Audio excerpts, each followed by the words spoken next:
Commissioner Rice? Here. Commissioner Duckham? Commissioner Tompkins? Commissioner Mahoney? Present. Commissioner Williams? Commissioner Elwell? Chairman Shotwell? Here. 7 present. Thank you. You're welcome.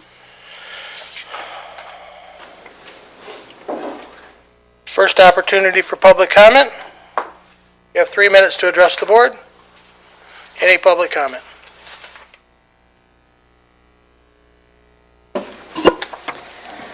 Good morning. I'm Brenda LaChapelle, a volunteer at the Jackson County Animal Shelter, and I just wanted to just do a brief recap of potential millage approval and some of the benefits that it would bring to the Jackson County Animal Shelter. Bring back animal control officers. It would increase the staffing. Facility upgrades. It would reinforce the donation process and the funds raised by nonprofits for that facility. So the benefits would be drastic. The Jackson County Animal Shelter over the last several years has become one of the shelters in the state of Michigan that other shelters are now starting to look at in reference to progress and how things are done. Kathy Anderson has been, she's the vet at the Jackson County Animal Shelter, and she was contracted by the city of Flint, which their shelter's in poor condition, and she was summoned by the county of Flint to come there and try to do some of the same things that she did at the Jackson County Animal Shelter as far as turning it around and making things a lot better. So the 2017, in order for a facility to consider itself no-kill, you have to have out of 100% of the animals that come into that facility, 90% of those animals have to leave alive with new homes, with their previous family, or go to other facilities like the ASPCA and other rescues. The Jackson County Animal Shelter sits at 88% of animals that are released. That's for dogs, and we're at 80% for cats. And when it comes to the cats at the Jackson County Animal Shelter, they don't have to take cats. It's completely a community service that they do. And when they do take the cats, they receive the same care and the same medication and all that kind of stuff that the dogs do. And our live release rate for the cats is as high as 80%. So just wanted to recap and make sure that nobody had any further questions in reference to the proposed millage for the Jackson County Animal Shelter. Thank you.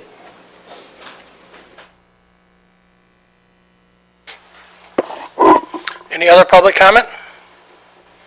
Any other public comment? Public comment is now closed. Approval of minutes for January 2nd, February 6th, and March 2nd, 2018. We have a motion and support. Any questions? Seeing none, all in favor? Opposed? Duly carried. Jackson Public Schools bond presentation. Morning, everybody. Thank you very much. I've got some materials. If it's okay, I'd like to publish those or bring those up if that's all Entertain a right. motion to receive. Second? All in favor, please say aye. Aye. Those opposed? Duly carried. Thank you. Excellent. Thank you very much.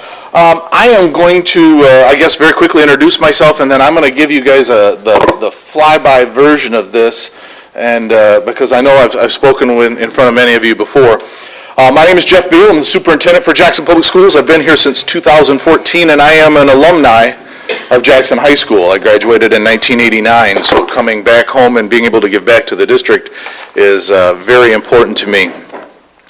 We started this project back in 2016 with a community study group. The study group was very intentional, and what they said is that, Jeff, they do not want a one-off. They don't want a project-specific concern or a project-specific bond as far as how to address the needs of the district. They wanted a true vision. They wanted a strategic plan that would touch on all aspects of the district. So I'm going to give you a couple of highlights from this, and then obviously the PowerPoint that you have I've passed out, that's available online, and there are frequently asked questions and some more material online as well. One of the first highlights was we sat down and that we hired a company to go through every building, to look at our facilities, to look at our engineering, to look at our classrooms, and tell us what we needed and what was missing. And what they said was we have too many buildings, we have too much square footage to try to maintain, and so our resources are spread very thin. And in this day and age, when resources are hard to come by, you have to be very intentional about where you invest that money. They did some census data, and they took a look at where our population is going to get younger and where it's going to get older, and where we should be investing that money so that we're building a district that is designed to serve Jackson not just today, but in the future. And so we took a look at several buildings which we are taking offline. An opportunity, I think, to build a brand new building, and an opportunity to bring back on board a building in Lincoln Elementary that we closed back in the early 90s. We've been doing this, by the way, opening and closing buildings since, well, long before I even went to school here. But Lincoln's a perfect example. For those who don't know where Lincoln is at, it's at the southeast corner down Francis Street, almost to Vandercook Lake. Lincoln was closed in 1992-93 in a time before schools of choice, because what we said was everybody has to come into town. And that was true in the day. And then schools of choice happened, and when that happens, over the last 22 years, we've hemorrhaged 550 students to Vandercook Lake. Now, you'll never hear me say anything negative about our neighbors. We have excellent educational systems throughout our county, and I think there are great things happening in every school district across our county. But 550 students is a little bit better than $5 million, close to $6 million in total revenue that the JPS loses every year to Vandercook Lake. That's real dollars, and when you look at the impact of that has a ripple effect. Now, I'm not proposing that we open Lincoln so that we can somehow miracle get 550 kids right back. This proposal has nothing to do with schools of choice other than that we want to be very active in market-driven economy. We want to create an education system so that the next 550 kids don't go.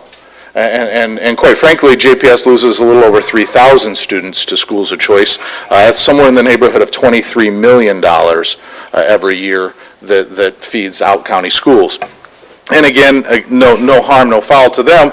They've done an excellent job. It is Jackson's turn, and Jackson must do better in the future. And so we are positioning ourselves to be very specific in that environment. Some highlights from this bond that I want to make sure you understand. Again, what I said was this is not a project-specific bond. This bond addresses safety and security at every facility.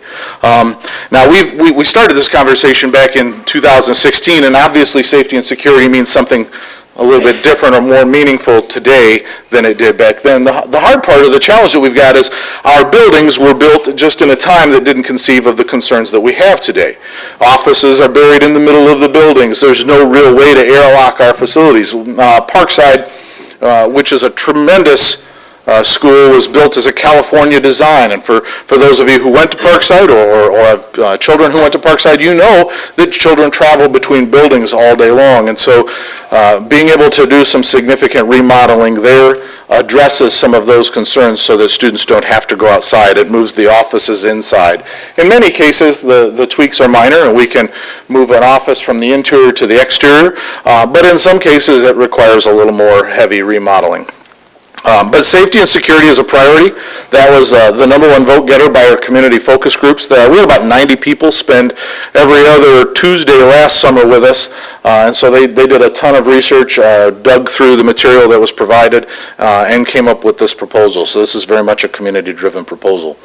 As you might expect, teaching and learning was the second highest vote getter, and again, unlike previous bond proposals or other issues that you may see, much like this addresses safety and security in every location, this addresses every classroom in Jackson Public Schools. We are going to move our entire school district, our classrooms forward and into the 21st century, and so we know, and when I'm out talking to folks, these are the three things that our students need. They need strong communication skills, they need to be able to work collaboratively, and they need critical thinking skills. Beyond that, almost everything else can be trained or taught on the job, which doesn't take away from math or science or English and so on, but it really talks about the skill set that we need in order to be able to produce the workforce for tomorrow. We know that communities both across our state and across our county, when they have invested in schools, that their housing prices have gone up, that their homes have stabilized, that their population has grown, and so we believe we have an opportunity to do that for Jackson Public Schools as well. A couple of other real highlights, and I'll yield the stage to any questions, but there's new science throughout the district, specifically a brand-new science wing at Parkside, which is circa 1963. And in the high school, Jackson High School, where the offices are located, those offices have to go down and to the west end. Currently, what passes for security at Jackson High School is a guy sitting at a table, and once you get past the guy at the table, you have access to a 450,000 square foot building. And so it's a challenge to try to secure that facility. So we're going to move our offices down and out. That will create vacancies on that main floor. Again, the offices are still in the same place they were when I went to school there. And that whole first floor wing will become a computer science wing. We know that we have to double down in sciences. We know that computer science specific, there are 65,000 unfilled IT jobs in the state of Michigan today. We know when I started this research project a little over a year ago, I went and visited several schools, and I'm looking for who does it well, and it's hard to find a school that does it. You got some schools who do some one-offs, they do some classes well, but to truly do a computer science curriculum doesn't exist. And so we are going to be state-of-the-art. We are going to be the school in the state of Michigan that will do this. Things like cybersecurity, network administration, database administration, IT, these are skills that our kids can walk out of high school with and enter the workforce right now. We can no longer train our kids to walk out and be a truck driver. I mean, Google, I promise you, is going to be driving the truck. Whether it's today or tomorrow, sooner or later, those self-driving cars are coming, and our kids are going to have to know how to program that, how to do the coding that's going to be necessary to be able to exist in that world. You and I are not going to go to Panera Bread and be waited on by somebody. We're going to go and we're going to touch the iPad, slide our card, and go to the window and pick up our order. There are fast food restaurants across our country that are already there, and that's tomorrow. And so we need to be ahead of this today. So Jackson Public Schools has got a significant investment in this. A couple of buildings, again, we're taking several buildings offline. McCulloch we took offline in the fall, and that building ceased to serve the neighborhood. The student population was down to about 72, 73 students there this fall, and it's simply impossible to operate a building with that few students, and the neighborhood had left. So Cascades and Frost are both going to come offline. There's significant renovation costs in both Cascades and Frost. Cascades, we run a pump 24 hours a day, 7 days a week, just to keep the water out of the building. It also has some ADA compliance issues, and if we're going to exist in a facility long-term, we're going to address the ADA issues. We simply have to live in a new world moving forward. Frost has got some foundation issues. It was built on a swamp, the Cascades back in the day, and so we still see the floor moving. I know Mr. Walls is here, and he could tell you we literally still see a crack growing every year in the bathroom. We've seen tiles pop in the kitchen, so there's some concerns long-term with that facility as well. But if you take a look at both of those facilities, there's about $7 million in one and about $8 million to renovate the other. We have an opportunity to build a brand-new building on the Cascade site, and this will be a circa 2020 building. It'll be unlike anything in the county. Truly a modern elementary school and something that will be in the heart of our community. I guess I would yield the questions, but at the same time, I understand where we're at, and I want to be respectful of your time and certainly the time of those waiting to come after me. We are very proud of this project. It certainly represents a significant investment in hours and time from our community. And like I said, this does a lot more than to touch on one issue or one facet of our education. It really talks about every classroom and every building from a safe and secure and a teaching and learning standpoint. Thank you very much. Mr. Elbow. Jeff, you mentioned school of choice. You'll lose 500 to Vandercook and 3,000 countywide. Do you draw students in through school of choice, and how many? We do. We draw in somewhere in the neighborhood of between 300 and 400 students, so not quite 10%. We're about 5,200 students. That number grows every year. Since I've been here, Let me go back. I'll give you kind of a real quick snapshot. When I arrived, the first year I arrived here, we lost 360 students. It's really tough to balance a budget when you do that. The next year, we lost 280 students. In each of the last 2 years, we've lost less than 125. Now, you're still losing 125 students, but what I would say is that that's less than the state average, and so we're actually doing pretty well holding our own. But we've done a lot of innovative programming. We are just now kicking the doors off of our early college program, which will allow every student in Jackson Public Schools and truly in Jackson County to be able to take advantage of up to 60 credits in anything that they want to do. This initial partnership was with Jackson College, although I will tell you we have an MOU on the table with Western Michigan University. So a student who's enrolled at Jackson High School will be concurrently enrolled in Western Michigan University. Dr. Phelan has been talking with Central Michigan University. I anticipate by the end of next year, Central will be on board.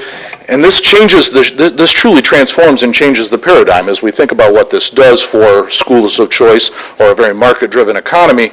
When we think about this, if you get four-year partners like Western, like Central, I promise you that you're going to get other partners like Eastern and Northern and Ferris and Grand Valley. They will come on board.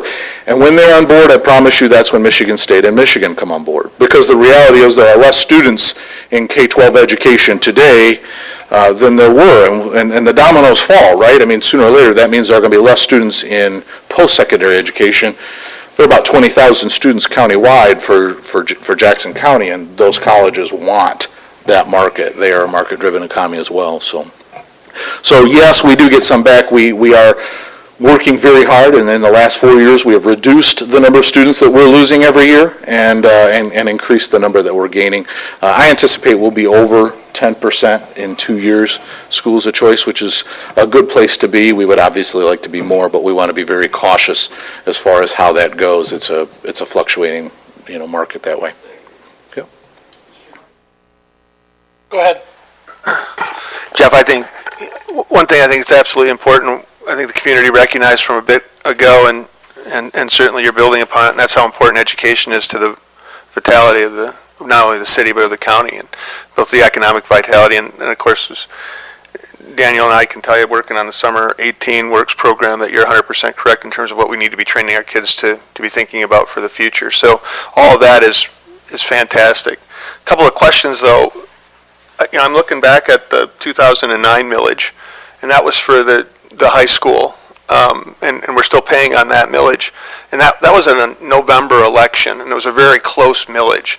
And my only concern is that we got this May election coming on, and I'm one of those individuals.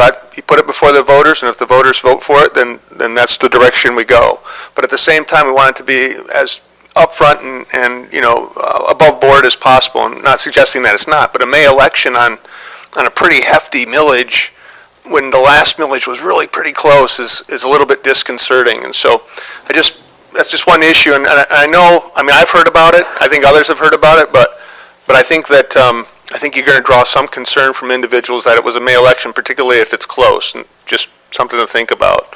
And then secondly, it looks like about 6% is what we're going to be at in terms of our millage allocation. Just a little bit underneath that. We'll be about the fifth highest in the county. We certainly won't be at the top. Okay. I know that Northwest is running an additional millage, and if theirs passes, which again I hope it does, they will again. They'll be ahead of us, and so we will certainly not be at the top of our millage rate. Right now, we sit third from the bottom as far as mills levied. Yeah. Okay. All right. And again, like I said, I'm one of those guys. Put it before the voters. As long as the voters know about it, and let the voters make the choice. So I'm right there with you. I would tell you that I think I've got in the neighborhood of about 87 speaking engagements like this one. So if there's a group that you want me to speak to, give me a holler. I'd be more than happy to get in front of them. I do tell you that a May election, you know this obviously is intentional because we do still have a strong connection to our constituents, obviously with our parents still heavily involved and still their students in school, we want to make sure that we keep them engaged in what is the future of Jackson Public Schools. Yeah. Any further questions? Comments? Thank you very much for your time. I appreciate it. And obviously, if you've got questions, everybody here, please feel free to reach out to me individually. And like I said, if there's a group that you want me to speak in front of, give me a shout out. Have a great day, everybody.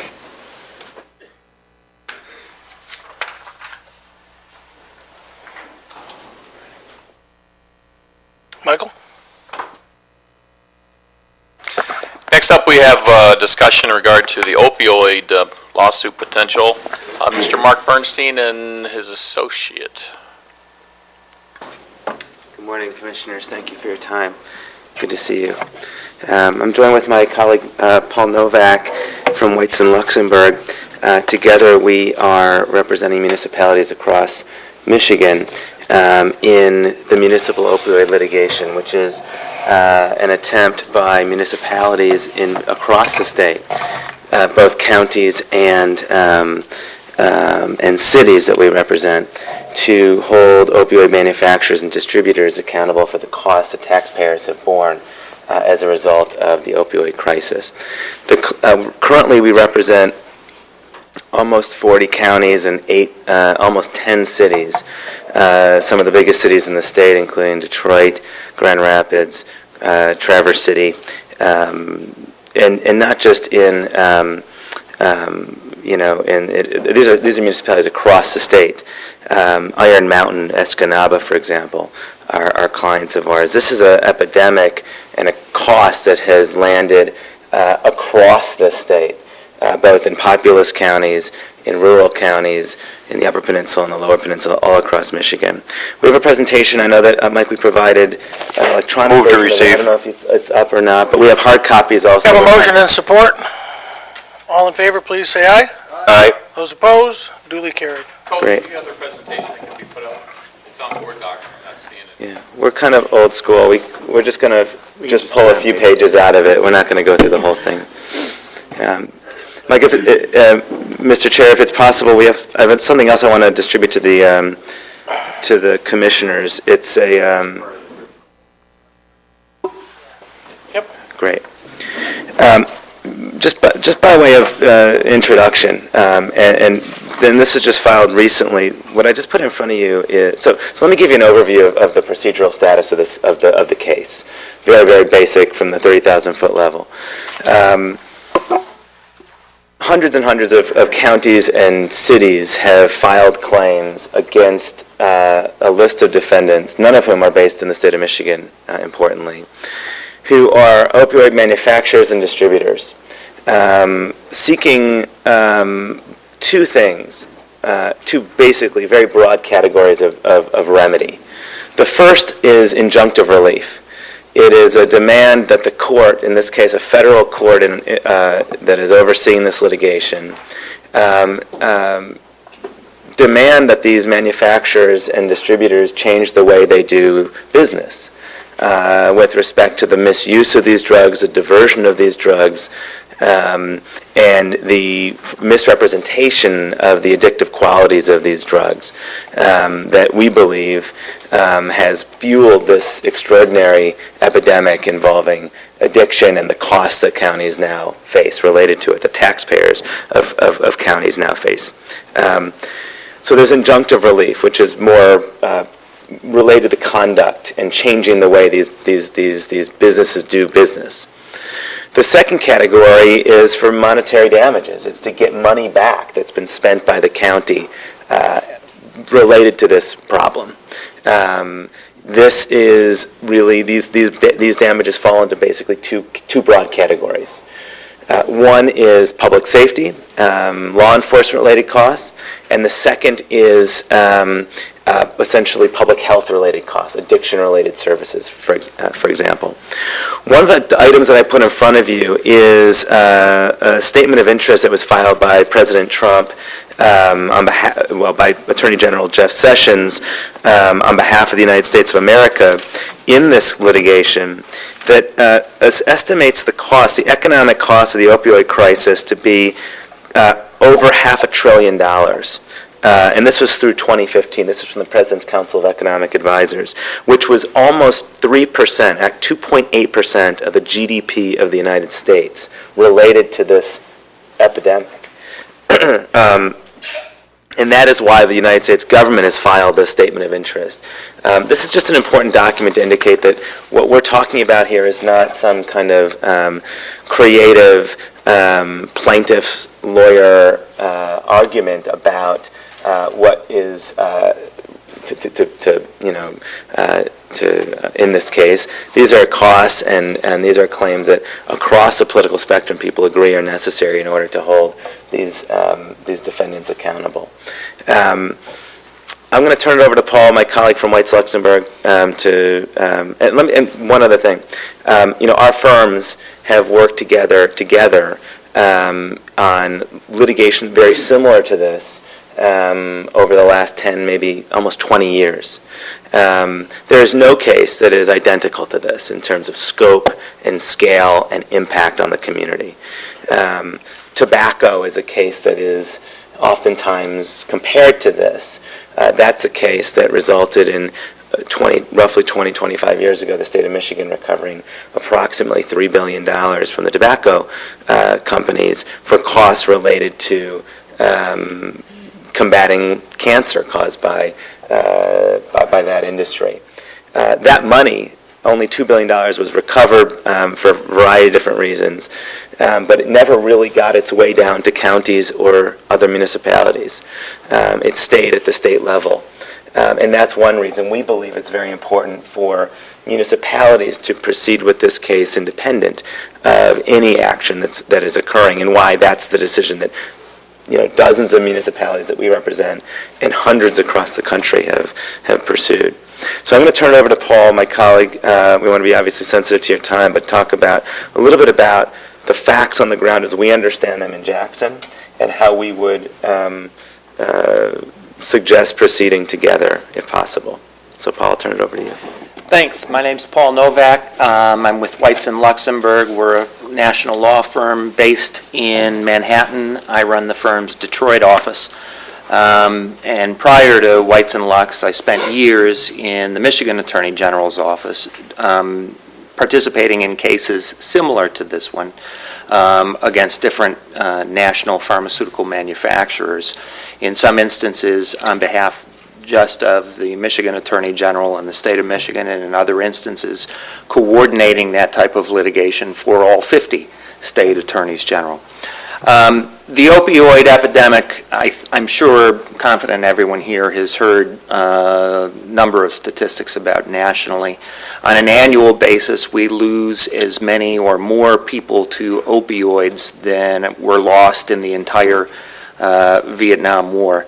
In terms of the local impact, if you look at, starting at page 24 of the handout, it provides some of the numbers specifically as they relate to Jackson County. On an annual basis, there are 116 prescriptions written for every man, woman, and child in Jackson County. That's above the state averages, about 107. That is a 32% increase in the number of prescriptions that have been written in Jackson County between 2009 and today. The number of overdoses in Jackson County is increased in 2015, was 131 overdoses from either prescription opioids or heroin, with at least 20 deaths from overdoses just in 2015. And if you look at high school students, we've had 5.8% of high school students in Jackson County admit that they take prescription painkillers without a doctor's prescription during the last 30 days. And if you know anything about high school students, if that's the number that admit that they do it, the actual number is probably much higher. There is a prescription opioid epidemic nationally, statewide, and clearly here in Jackson County. When we were looking at numbers for the city of Jackson, we found that Medicare Part B reimburses for enough opioid prescriptions for 17 days of prescriptions for every man, woman, and child in the city of Jackson. So the amount, and to put that in perspective, there are a couple of national figures that I think demonstrate how addictive this is and what a problem it can create. For 13% of the people who take opioid prescriptions for only 8 straight days will be on that prescription or a similar opioid product a year later. They are tremendously addictive drugs, and the number of opioid deaths, the number of overdoses, the amount of addiction and the human impacts that it has on separation of families, in some instances children being taken away from addicted parents. The law enforcement costs are in many instances borne by county government. So what, as Mark alluded to, this lawsuit attempts to do is to bring an action on behalf of those counties and cities that we represent that says there are hard dollars, taxpayer dollars, that we have had to expend in terms of law enforcement, in terms of emergency response costs, in terms of substance abuse addiction treatment, in terms of incarceration costs, in terms of detox, in terms of autopsies that the county has to perform to make a determination of the cause of death. All of these things are borne by taxpayers, and we want the responsible entities to pay back the county and to reimburse the taxpayer for those expenditures. And the second remedy that we focus on is injunctive relief, modifying the habits or modifying the behavior of the manufacturers and the retailers and the distributors of these drugs. In many instances, that's probably the most important thing. If we were successful in modifying the behavior of the national manufacturers and the distributors of these products, and didn't recover a dime, but as a result of modifying those behaviors and reducing the vast epidemic that has swept this country, I would consider this lawsuit to be successful. And that is, in fact, what Judge Polster, the judge in Cleveland, Ohio, over whom all of the different lawsuits that have been filed have now been sent, and he is overseeing them as part of a national multi-district litigation. All of those cases, the first thing he has said in his very first status conference is, look, today, based on my math, there are going to be about 150 people that die during this status conference as a result of opioid addiction. And what I want to focus on, forget about money and all of those things, the thing I immediately want to focus on is what we can do and agree upon to modify the behavior of these companies so that some of these issues get fixed. And so we've already seen some modifications in behavior that have occurred as a result of, I believe, the lawsuits that have been filed. Purdue Pharma, the manufacturer of OxyContin, has pulled its entire pharmaceutical sales staff that go out to physicians' offices and encourage what we believe were the overprescribing of these products over the last decade.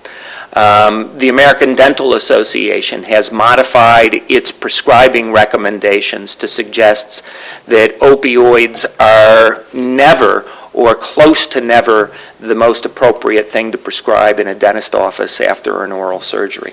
Those are just two examples of the types of things that we're seeing as a result of the lawsuit, and we expect many more modifications, both in terms of modifying deceptive practices as it relates to the marketing of the product and modifying the reckless distribution. We have wholesale distributors who can, in some instances, send millions of pills into distribution centers that distribute to communities that couldn't consume a fraction of that amount. When you see gross volumes of product going to small distribution areas, what it tells you is there is likely illegal diversion of some of that product, and that's one of the things that the lawsuit is also focused upon.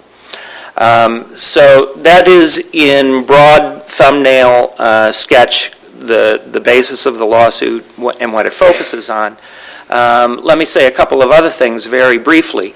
First, In the litigation that is in Ohio, and all of the lawsuits that have been filed around the country, although they are filed, if you elected to file a lawsuit, it would be filed in the Western Federal District Court here in Michigan, but it would be immediately transferred to Ohio to be overseen by Judge Polster. What he has done is created a plaintiff's executive committee to oversee all of the cases. There are over, I believe, 1,000 at this point. And our firm, Whites and Luxembourg, has been placed on that plaintiff's executive committee by the court to participate in overseeing not only the lawsuits that we file, but also the whole direction of the national litigation. The other point that I would raise in terms of mechanics is I believe we have provided to the county the retention agreement that we would propose to enter if you elected to retain both Mark and our firm. It provides a contingent fee where we advance all of the costs of the litigation. You wouldn't be paying any money up front for expert witnesses or transcripts or any of those things. Those costs are then subtracted from any recovery that the county would obtain, and we also would propose a 30% retention fee for a contingent fee that we would receive collectively in the event that the lawsuit was successful. There are some firms that have charged higher than a 30% fee, some that have charged less than a 30% fee.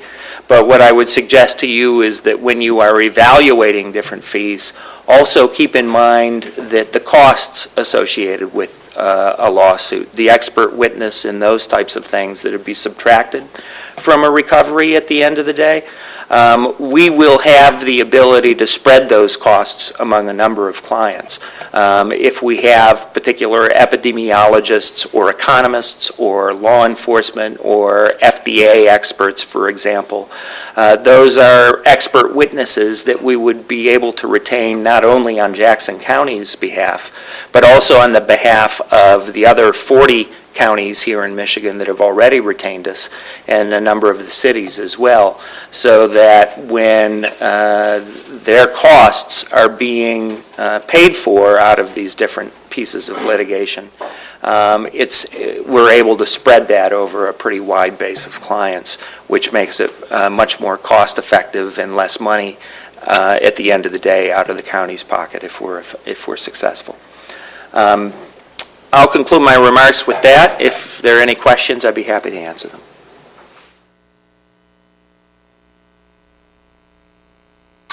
Thank you, Mr. Chairman.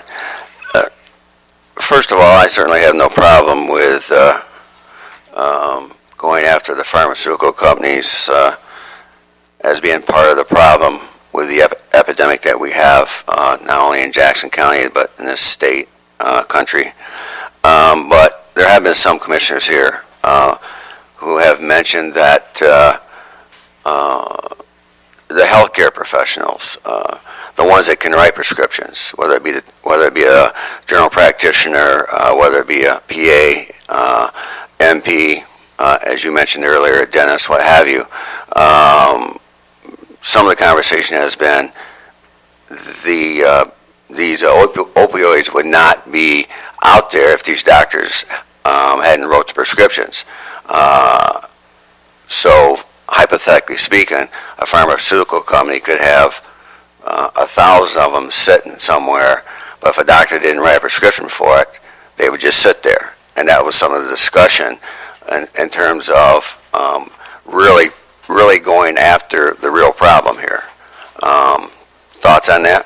I have a lot of thoughts on that. The first is there have been appropriate criminal prosecutions throughout the state of Michigan. There were some criminal prosecutions for overprescribing physicians in the Lansing area. There was a physician in Warren who, as a solo practitioner, averaged 47 opioid prescriptions a day that he was writing for patients. Clear example of just a pill mill that was criminally engaging in the distribution of that product, giving basically anybody who wanted a prescription, giving them one. And I hope that as our lawsuit proceeds into discovery, one of the things that we will examine is the extent to which pharmaceutical manufacturers' sales representatives visited the offices of those different overprescribing physicians, knew what they were doing because they track and have different databases that enable them to track what the volumes are out of those different overprescribing physicians, and not only violated or failed to comply with their statutory and regulatory obligation to report those types of physicians, but also in some instances may have encouraged the overprescribing to occur. Now, and I want to make it clear what I'm focusing on in discussing overprescribing physicians is a very tiny minority of the medical profession. The other portion of the medical profession who I think have over the years been encouraged to prescribe more than they should have are reforming their practices, but in some instances, the pill mills, the places that are writing prescriptions in a manner that clearly is illegal, and several of whom have been criminally prosecuted. The link between them and both the retail and the national pharmaceutical sales representatives is something that we definitely intend to explore in the lawsuit.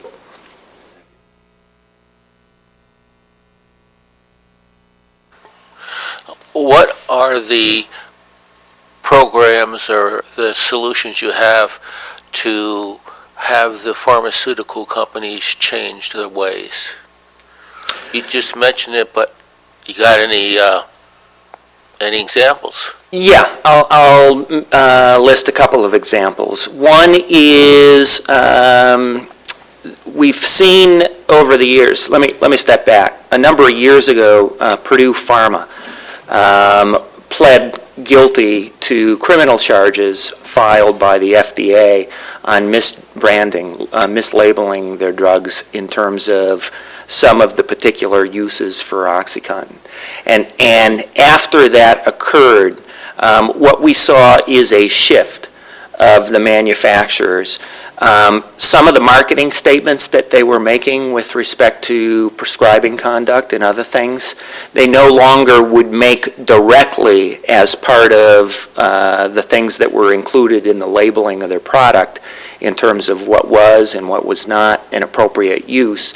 Instead, they shifted their marketing conduct over to third-party associations, National Pain Management Foundations, and other similar organizations that became advocacy groups for the same types of marketing statements that if the pharmaceutical manufacturers had made them directly would have led to criminal prosecutions similar to the one that Purdue Pharma confronted. But instead they were shifting them through these third-party pain foundation organizations. So one of the things that we'll focus on is disrupting that tie or the ability of the manufacturers to indirectly finance statements regarding the marketing and the prescribing conduct that they could not make directly. A second thing, one of the things that was done as part of the advocacy efforts of one of these third-party pain foundations in the hospital setting was establishing accreditation requirements and surveys that included as part of the patient response in surveys pain management. Now, it's certainly appropriate to have a hospital inquire of its patients how they're doing on pain management. But the questions that were included in surveys that then formed a basis for accreditation that the hospitals were looking at were created in a manner that, in my view, specifically rewarded those hospitals who were generous in the ER and in other instances of how many prescriptions they would provide to opioid patients, because the patients would provide responses as part of the surveys. The accreditation process would reward that generosity, I think, more than was appropriate. And modifying the accreditation processes at the hospital systems throughout the country so that they don't essentially get marked down for accreditation purposes if they are more appropriately reviewing the prescribing patterns in the hospital setting is another instance. A third is there are, for one ultra-high dose unit of OxyContin, this is a extremely high dose of that particular drug. It has, I want to say, 220 times a greater death rate as a result of overdose than smaller unit doses of the drugs. So one of the things, separate and aside from the lawsuit, that we've advocated in a citizen petition to the FDA is to remove that particular brand or that particular strength of OxyContin from the market. 80 milligram dosage. So patients get more addicted faster, and then if they make a mistake and take 2 pills, they are much more likely to die. It seems like all the parties really don't know what everybody else is doing, okay? Because hospitals and doctors now are evaluated by patients, by Medicare. They're sent forms, and how is your pain controlled, okay? And your reimbursement depends upon the patient saying, oh yeah, my pain was controlled really well, or that doctor or that hospital wouldn't give me any pain medications, and I'm giving them a 2, okay, and so on. So even the federal government is encouraging the use of opioids, okay, and so on, in the reimbursement of doctors and hospitals, okay? So that's another important point. And I think that, and I've said this before, that you're going at it from the wrong end, all right? The federal government already has a system in place where they monitor doctors' prescriptions, okay? And then they go looking at the doctors who are over-prescribing. I mean, you don't need 1 million pills in a little town in West Virginia that's got 500 people in it, all right? So they go and they look and they try to find that small percentage of overusers, all right? The other thing, okay, it's a social thing. Okay, how does it all start? You're hitting at the end without finding out what's going on in the beginning, okay? You got the kid in middle school who just feels isolated, bullied, okay, and so on, has no friends, everybody's ignoring him, and so on and so forth, all right? So he feels like he's not wanted, okay, insecure, all right? And so he starts smoking some marijuana. Then he joins a bunch of other kids who feel the same way, okay, and so on. And then they get into the heavier stuff all the way up to heroin, okay, later on in their life as the years go by. Okay, you have a social problem that needs to be solved back in the school level if you're going to get reproductions, if you're going to get effects at the end. Okay, you can't just go out and say we're going to stamp out the addiction problem, okay, for the 20 and 30-year-olds. Okay, it started back in middle school, okay, and so on.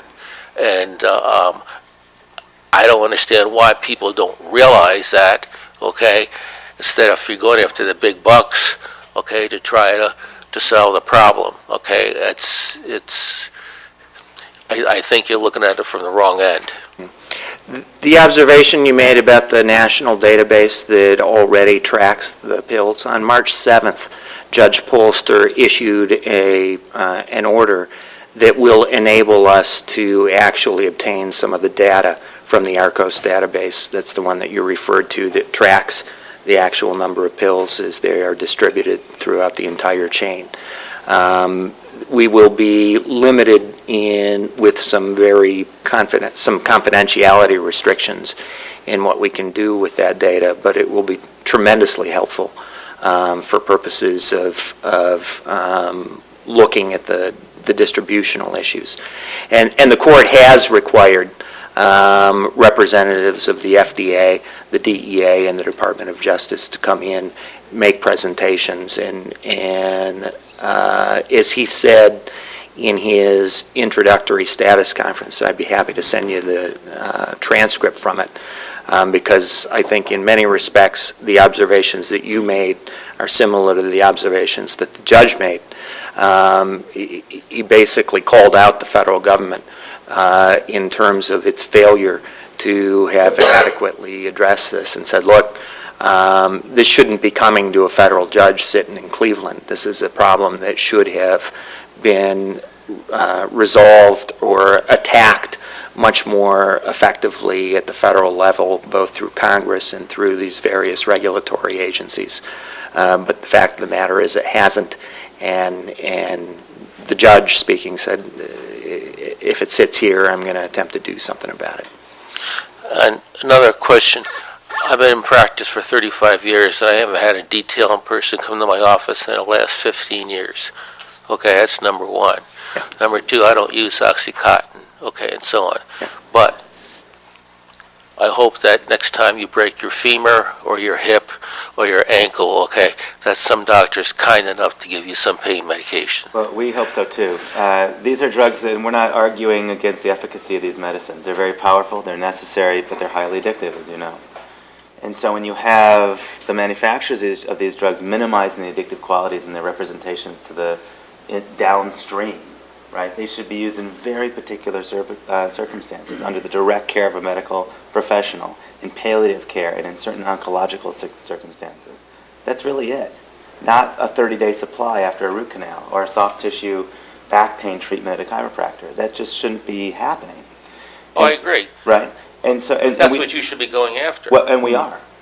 That's the entire point of this lawsuit. That's not the company. Of course Those are it the is. people who uses it. These drugs had to be made by somebody and marketed by someone, and it begins at the top. I think you come at this from both directions, but you have to have the money to do that. And you go after the entities that are profiting hand over fist, creating this marketplace of addiction that is ravaging communities, putting huge holes in municipal budgets, and also seek the injunctive relief that will change their conduct. There has been failure everywhere in this, all over the place, from top to bottom. But it begins with the people making this medicine and distributing these drugs in ways that are reckless and that are misrepresentative of the addictive qualities of them. That's our belief. And it's the belief of the federal government, it's the belief of hundreds and hundreds of other clients who are holding these companies accountable. Why don't you do that to the makers of Jim Beam and Glenlivet and J&B and all the other alcohols? Because those companies are adequately disclosing the risks, and there is a sense of personal responsibility involved in them. And they're not always highly addictive.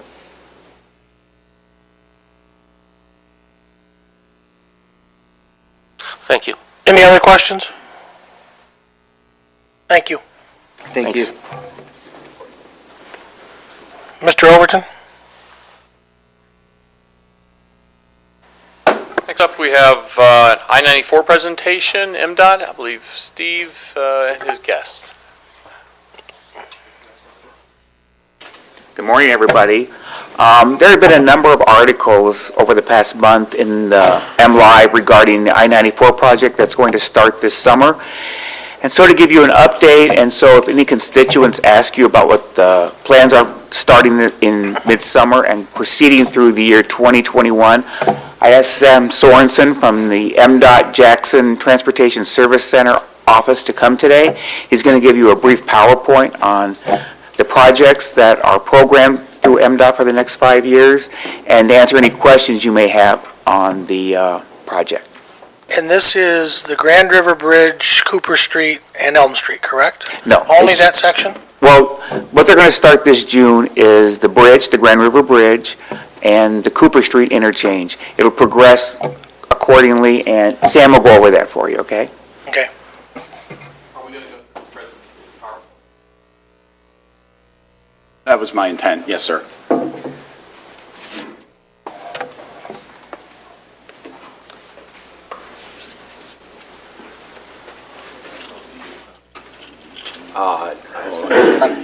It should be on. On board docs.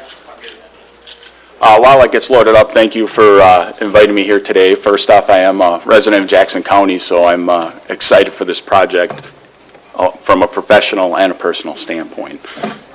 It's been a long time coming.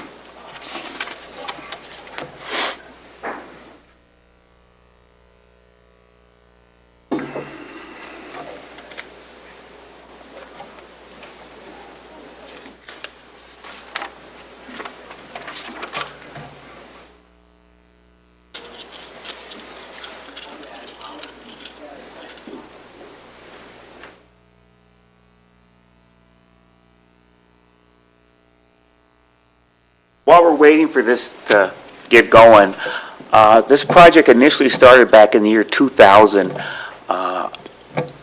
State Rep Nick Smith got money for us to do a corridor study along the 9-mile stretch in Jackson County from Sargent Road to M60. And in order to widen I-94 through Jackson area, to go from 4 lanes to 6 to 8 lanes, we've got to widen all the overpasses at all the interchanges and the other bridges such as Lansing Avenue over I-94. So this process all started almost 17, 18 years ago, and we've been progressing quite a bit over the past 17 years. Initially, the project was going to cost about $500 million to do the entire project, and it had a 40-year limit in terms of getting the money and getting the project completed. Being involved with this Region 2 over the past number of years, I'm impressed as to how much work has been accomplished in that short time period. We've already done Sargent Road, Whipple Road, Detman Road, have all been widened to accommodate the wider I-94 through Jackson County. This project is not necessarily a capacity issue now, it's more of a safety issue. There's currently traffic backing up on some of the interchanges like Cooper Street in the morning, and this is because a lot of these interchanges were built back in the 50s and they do not meet federal standards today. So that's all being taken care of during this modernization project along I-94. You ready? We're ready. All right. So, first off, if you're not aware, the Jackson TSC covers 3 counties, the Jackson County, Hillsdale, and Lenawee. I'm the construction engineer out of the Jackson TSC. I will be in charge of the project. This project is currently estimated to cost about $94 million, and we are hoping to let it in June. The first section of the project, as you can see on the slide, is M60 to Lansing Ave. This section of the project, we will be doing a heavy resurfacing, 2-course mill and fill. We'll be removing all the existing HMA off of the road down to the concrete underneath the original I-94 concrete. We'll be making the repairs to the concrete before putting another 3.5 inches of HMA on top of it. One of the big concerns in this area is the shoulders are really in poor condition. In order to maintain 2 lanes of traffic in both directions at all times, we are going to be required to do single lane closures at night to upgrade those shoulders, so later on in the project we'll be able to move traffic around to the inside and the outside in order to maintain 2 lanes at all time, because as you know, it's very busy out there. Last thing we want to do is have a lane closure during the day. That would be a major safety concern from a project standpoint. From a long-term project perspective, the M60 interchange, which is not included in this project, will be completed in 2020. So just to have that on your radars. Another concern in this area is the West Ave interchange and where we continue east under Lansing Ave.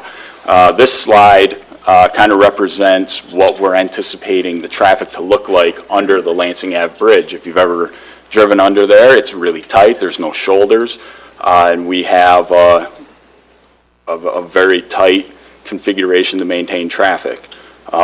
We looked at some unique ways to maintain traffic under this structure, including removing the slope paving that's underneath what we call the tail spans, to sneak a lane under there, but because of the soil conditions and, we don't want to compromise the structure, we determined that that wasn't very safe.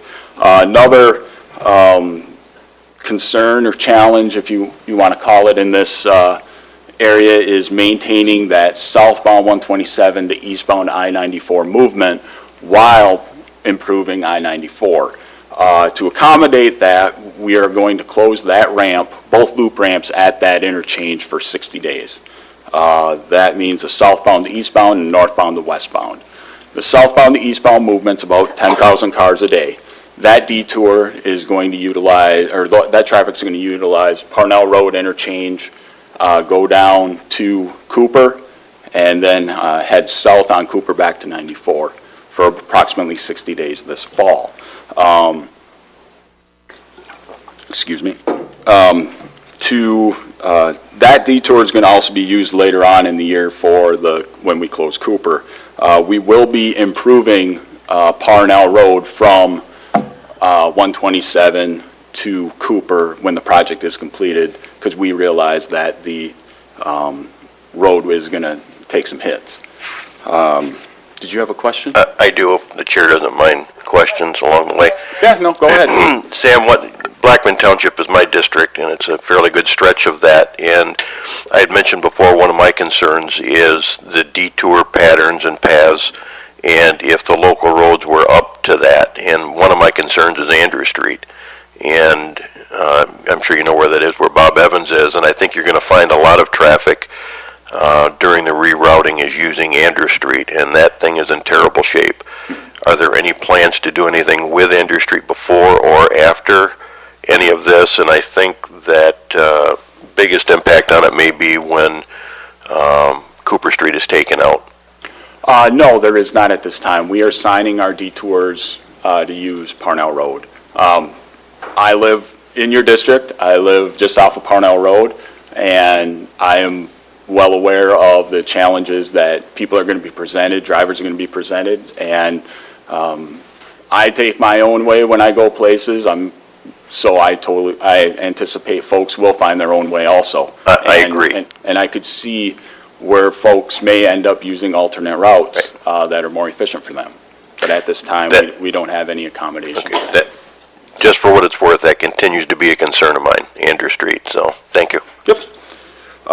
Moving on, one thing, if you noticed, last year, we took advantage of about $1.5 million extra maintenance funds. We went out there and we did some skip patching on 94. The I-94, it's ready to be done. So we actually were able to capture some extra maintenance funds, do some skip patching. This is a picture of some of the skip patching that we completed. This is on Lansing Ave, looking west, back towards the West Ave interchange. Something else to kind of take into account is in the future, on the right-hand side of the screen, so the north side of the screen, that's where future I-94 is going to be when we come in and do Lansing Ave and the Elm Road interchange in 2021. So just to kind of give perspective as to where the future I-94 will be, it will be on the right-hand side of that screen. By doing the skip patching, we're able to reduce the cost to this upcoming contract because we're able to help maintain the condition of I-94 a little bit longer and as we get into the project. The next stretch, which is kind of what you had discussed prior to me beginning, is the new Grand River structure and the Cooper interchange. This is the meat and potatoes of the project. This is when people talk about the project, this is what they are really expecting to only see. I don't think a lot of people really understand that we're doing the M60 all the way to Sargent. This particular area has a lot of unique challenges to it that the department it's the first time that the department's really encountering these. And the biggest one is the coal mines.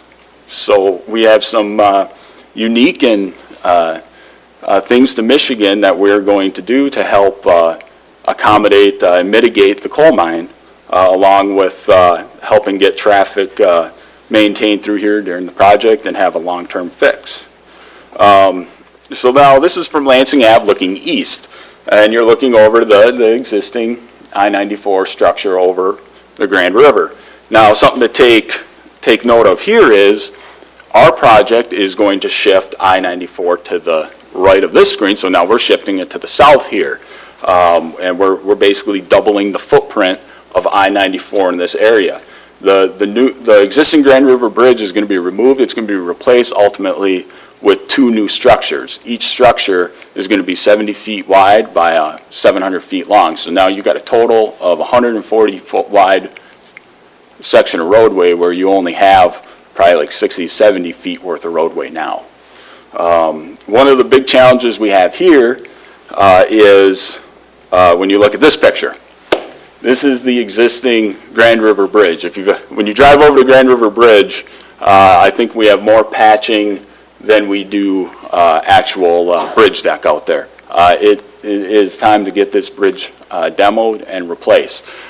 This is a concern of ours during every day, and it's going to be a concern of ours during the project. There may be times where we have to do lane closures at night to do emergency patching. The demolition of the structure is not scheduled until May of or June of 2019. So we have to maintain this structure for another year and a half due to the project staging.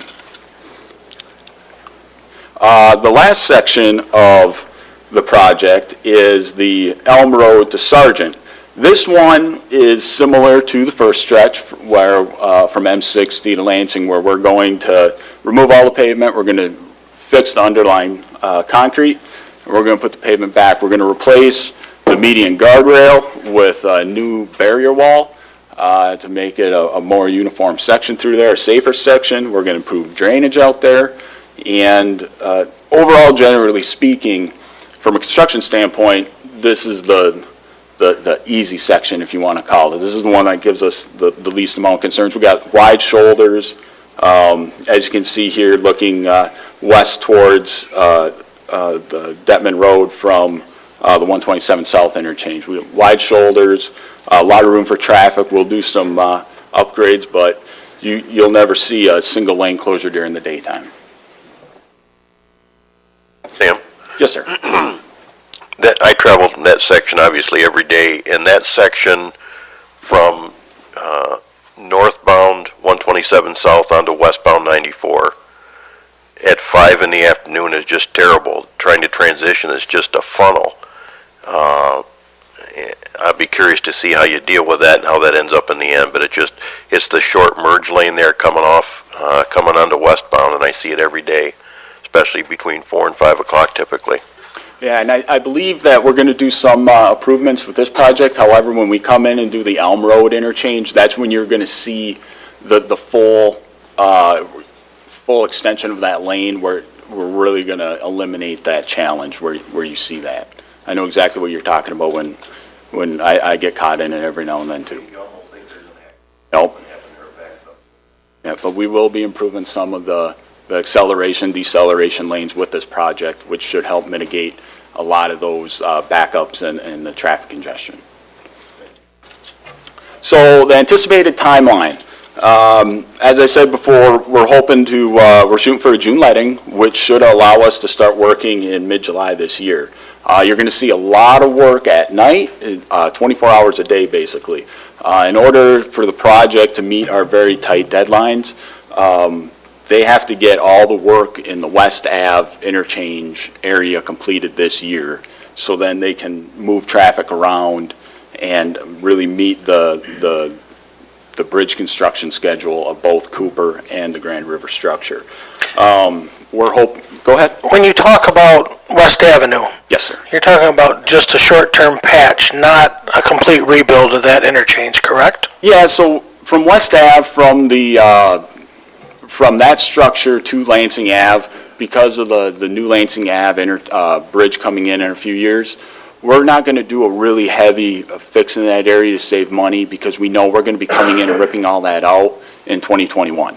So we're going to keep that pavement together until that time, And then 2021, when we get those plans together, we're going to address that area. And the plan of 2021 is going to follow the plan that was decided by the communities in the community meetings, right? That went on for 94-127 And there at West Avenue? I can't answer that question. I know that we are we're rescoping that interchange as we speak. We're hiring a consultant to rescope it, and along with the Lansing Ave Bridge. The Lansing Ave Bridge got moved up in the program because that's the pinch point. You couldn't really do anything else with 94 until you got Lansing Ave out of there and widened out. Please be aware that that's been a sensitive location and has had very involved discussions with some local politicians who are still sitting on this board. So we're going to be here, and we own the manuals from when we originally talked about what the plan was to do that, and we'll be bringing that back up again as we go forward. Absolutely, and I do know that when it was originally scoped, it was the early 2000s. There's a lot of new tools in the toolbox now that would make the previously scoped design maybe not the best choice. So we're going to look at some different options. We're going to get the locals involved, and get some ownership in it, and we're going to listen. Mr. Chair, can I insert a question too? So Sammy's talking about, and Steve Duke would know too, the original EIS that was done on that, and it was a very contentious time, and we eventually came out with a consensus on it. So if there was something else that was decided for that interchange beyond water, besides what was determined in that original EIS, how does that get changed? Does there have to be another EIS done? I believe my understanding of the EIS is as long as we're not increasing the footprint of the interchange from the original design, or from the original EIS plan? EIS plan, it does not need to be vetted out again. But that could be changed on a whim by MDOT then? Is that what you're saying? Well, I take back the whim, but... We wouldn't change wholeheartedly without interaction with Region 2, and, Steve's going to be involved, and you guys will be involved, absolutely. Okay, well... Now, I would anticipate, expect in the future to receive an invite to look at some new options and to see what... Well, consider it as chair of Jack's policy. I'll be happy to invite you to that meeting. Absolutely. And consider the invitation open when you're ready to talk, because 2021 is not that far away, and when it comes to MDOT construction. Mhm. And also be aware that our long-range plan is being done at this time, and if we're going to do things differently, we need to make sure we incorporate it in those also. Absolutely. Yep. So this year, we're hoping to complete all work by mid-November. You may see some structure work going on over the winter on the new Grand River Bridge, some tree clearing over the winter, but a lot of the reconstruct work at Cooper, the mine mitigation, and that type of work is not going to start until mid-March. So we're going to demo the Cooper structure. We're anticipating approximately a year from now.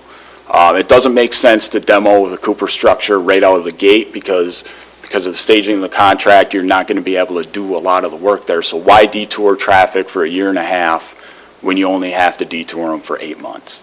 So that's one big thing that we realized when we were designing this.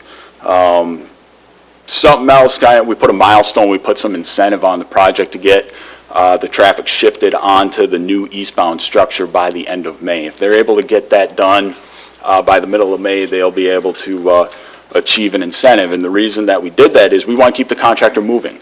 We want to get this project out the door, done, end of 2019, with miscellaneous work in 2021, which includes landscaping and maybe painting the structures.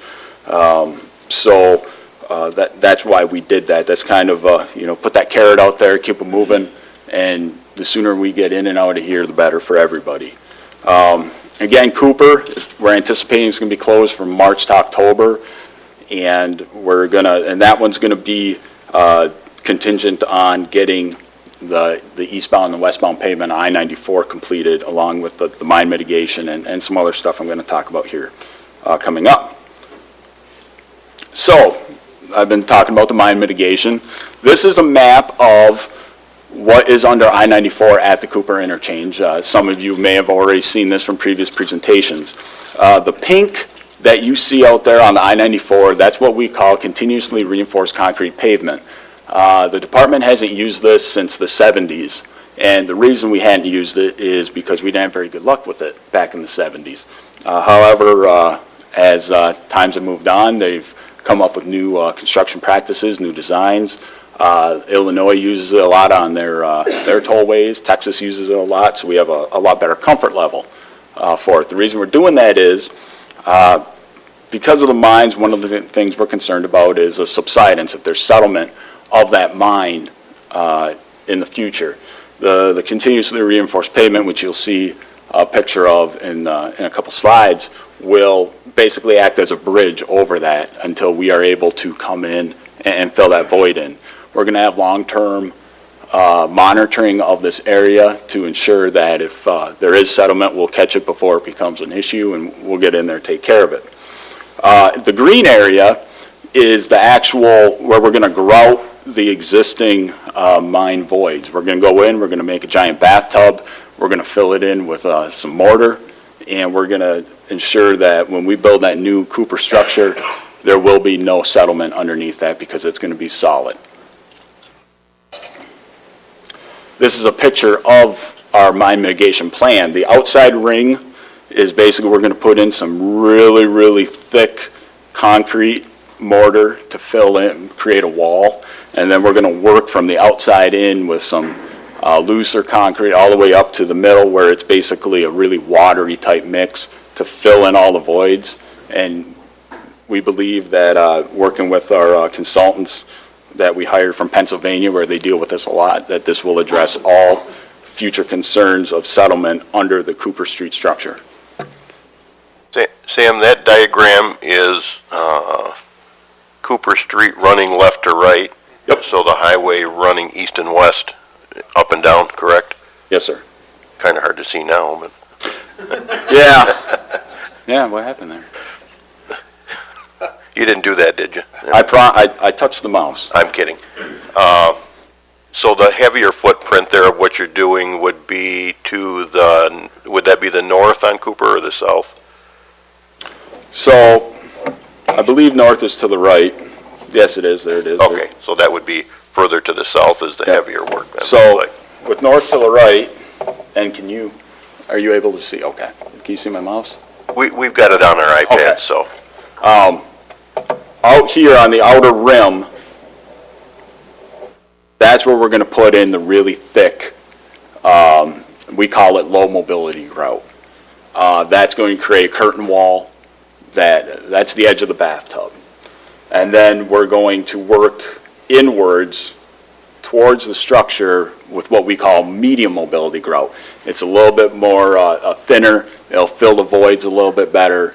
And once we get a good solid curtain wall and inner curtain wall, we're going to basically pump it full of a really high mobility grout that is what we call it, that's going to fill every nook and cranny, and there will be no voids underneath the footprint of that structure. When they came in and they originally did the borings for the geotech report on this, I think we lost a boring bit. It hit the void, and it was gone. And that's when we were like, oh, we need to reconsider what we're doing out here. It was one of those wild cards that you really hope you don't find when you're doing a design of this nature. Is that all, Kelsey? That was, I don't know what's underneath there, but it was a coal mine. You know, How far down? they go anywhere from 30 to 80 feet. Materials are going to be? Yeah, we're estimating it's going to cost $1 million Just to fill the void. just to fill the voids. And the question is, right, No. Yeah. We're pretty comfortable with, we have a good contingency factor in there for the funding that we've estimated enough. So this is, the picture on the right's what we anticipate the equipment to look like. we're anticipating about 90 days worth of drilling and grouting. Each piece of equipment can do 300 to 500 feet of boring a day. So it's going to be on the contractor with their schedule, how many pieces of equipment they're going to bring in. Are they going to bring in one, or are they going to bring in 2, 3? And as they do it, they're going to be pumping in the grout. The picture on the right is actually a picture from from underneath I-94 and underneath Cooper. They sent down a camera, and you can see that's one of the coal seams that they went into back in the late 1800s and early 1900s, and we're chiseling out coal to see if this was a worthwhile venture for the company at the time. This here is the picture of the continuously reinforced concrete pavement I was discussing earlier. As you can see, it looks very similar to what a bridge deck is, and that's why I referred to it as that earlier. If you do have some settlement or something under I-94, the steel is going to help keep that concrete together and bridge that gap until we can get in there and determine what the proper fix is. So one thing that we have to work around in construction scheduling is we are not able to cut down trees during the summer due to the migration of a couple endangered species, some bats, which is why we took advantage of early letting this year. And if you've driven through the I-94 corridor lately around Cooper, you can see we've cut down a lot of trees. We originally estimated that the cost of this tree clearing would be about $600,000, and we got a pretty favorable bid from our contractor for $460,000. And they've been going gangbusters out there, and they got all the trees down by the end of March, which was the cutoff. And now we are out there putting in the new right-of-way fence to keep everybody out from dumping some trash on our right-of-way. So the traffic impacts. I kind of touched on some of this earlier. We're always going to maintain 2 lanes of traffic at all times during daytime hours. You're going to realize some single lane closures at night for the entirety of the project, so the contractor can get in and get a lot of the work done without impacting the motoring public. The only time we're going to detour I-94 traffic is when we demo Cooper. So we will be detouring traffic for hopefully just one night. Cooper's not a very big structure. The unique one is we have to detour both bounds at the same time while we're doing that, but we should be able to do that using the Cooper Road interchange or maybe the Sargent. I can't remember the exact detour plan, but we'll be using the state trunk lines. One thing coming in that we like to do is the biggest concern with construction project is when you get traffic queuing up on I-94, you're slowing down, and next thing you know, you get a car coming in, flying, they're not paying attention, they rear end you. We're going to utilize what we call a stop traffic advisory system. You're going to have message boards every half-mile alternating shoulders saying, hey, we got stop traffic ahead, 1.5 miles, 1 mile. Hopefully that'll grab everybody's attention, slow them down. It's kind of real-time updates. It's a great safety advancement compared to what we've had previously. We've been using it on multiple projects with great success. Something else, I talked about earlier was we're detouring the West Ave interchange loop ramps for 60 days. Well, 10,000 cars a day, that's a lot of cars to detour. We don't want to let the contractors go out there and detour them as long as they want. So if they go over that, the daily allotment, we're going to start hitting them with special liquidated damages around 20 grand a day. That gets expensive really quick. So the contractor's going to be going as fast as they can. Through the years, on some projects, we've seen MDOT paying to have troopers out there working job sites like this. Is that part of a plan? There's nothing included in the project. However, we've had the motorcycle cops come in, the motorcycle troopers come into our office, and they said, let us know, we'll be out there. They've been great to work with. They haven't asked for any additional funding or anything part of the project. They've been great partners. I know we've had, I think JCDOT was out there a couple weeks ago, doing some patching for us. And they set up their bike in the closure, and they monitor traffic, and they really helped slow down the traffic, and they ended up pulling some people over. Yeah, hopefully there will be sufficient presence, because I see that as just a hazardous area through there. And then secondly, are there any plans for any additional cameras or anything out there so the public can monitor what's going on? I know you have one of the cameras out there right at the intersection of 127 and 94, but I don't know how much you can see with that one. We're going to be setting up a time-lapse camera at the Grand River structure. I'm not entirely certain if that's going to be live feed for daily updates. I can check into that and get back to you. But that's something that, that's going to be really cool at the end of the project. You're going to be able to go and see how that structure was built. And that's something that we wanted. One of our consultants that's going to help us on the project, they asked, hey, can we bring this on board? Absolutely.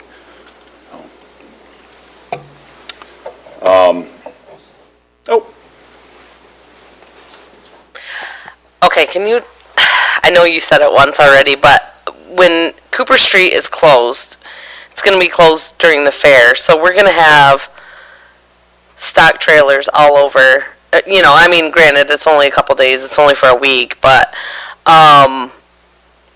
when you guys take out Cooper Street, they're going to take Parnell? Is that what you said?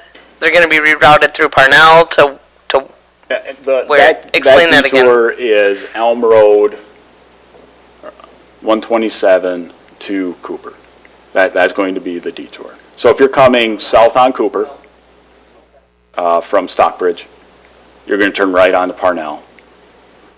And if you want to go 94 to Cooper, 94 eastbound to Cooper,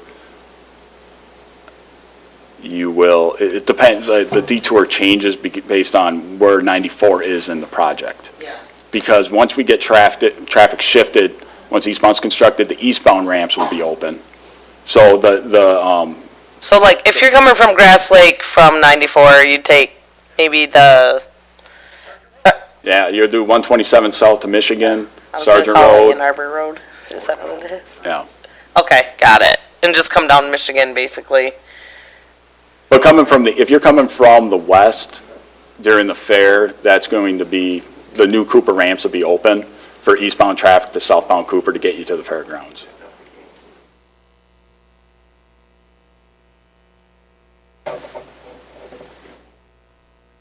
So, I got some slides in here to kind of show what you are going to see when we're all done. And you may have seen these before, but this is what we call our context-sensitive solutions. This is going to be one of our areas first, our region's first, what we call gateway treatment. Something to note in this picture. So the new structure is on the bottom. The old Cooper structure is on top, and I tried my best to line these pictures up to kind of show the existing Cooper footprint. That's going to be how wide westbound I-94 is in the future. So the Cooper structure is going to be twice as long. And I tried to line up the new median pier with the existing south back wall of the structure to kind of give you some type of ability to see, like, we're doubling the size of 94 footprint through this area. So when you're driving through there right now and you're up against the wall and you feel like you're racing in Talladega, you're going to have a lot more room when this project's done.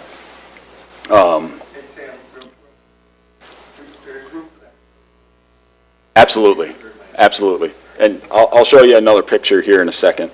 So this was the best picture I had of the existing interchange looking to the, I guess, southeast. And this is an updated, we had the city of Jackson, they have a consultant on board that does these drawings.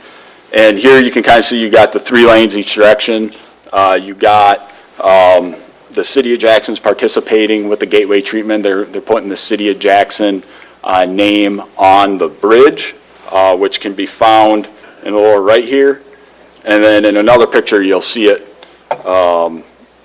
You're also going to have city of Jackson on the south roundabout. JC Dot, I believe, passed something for the north roundabout. We're doing a similar treatment. You did, yeah. So we went to JC Dot, they brought it to you, and so we're doing a similar treatment on the north side. This is the existing Cooper looking into the city of Jackson, looking south, and this is what's going to look like in the future. City of Jackson, again, they're going to cover the cost of putting their name on the plate. Because of the grade increase, you know, the difference between this picture and this picture is this picture's 8 feet higher in the air. That's how much fill we're bringing in to build a new Cooper. So when you go and look at Cooper now, it's going to be 8 feet higher on the south side. So it's going to be a rather substantial improvement. That's a lot of.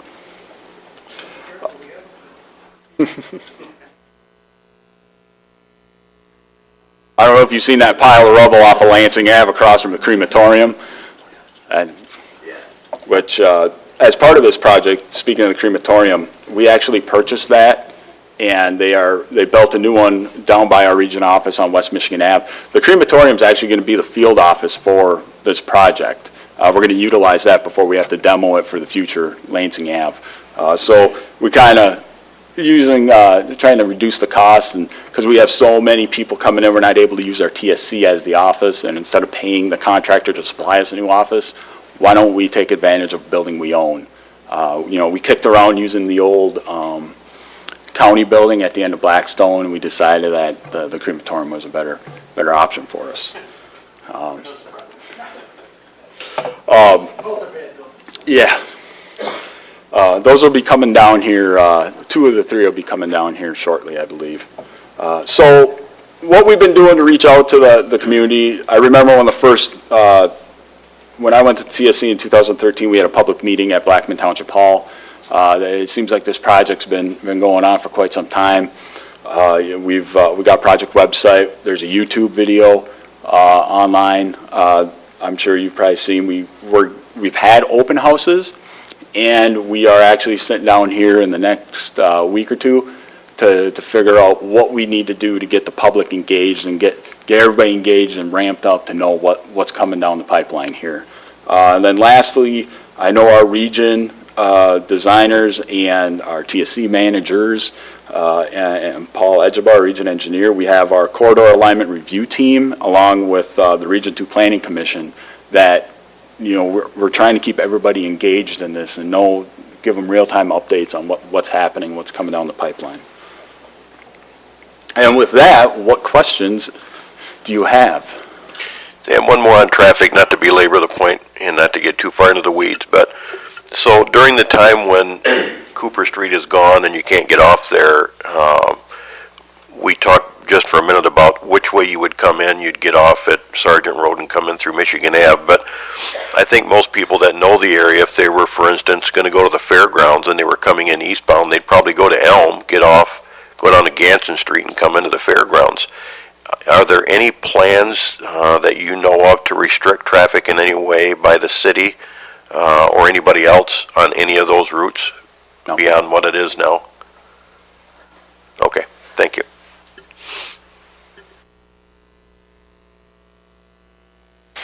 I want to thank you very much for this. I've been involved, like I said, in this project generationally, so it is a serious project for Jackson, and you guys have been very helpful in us coordinating this. And I do thank the communication we've had to date with your office. Well, thank you for that.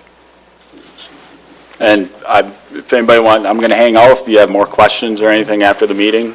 Respect everybody's time. I'll be here.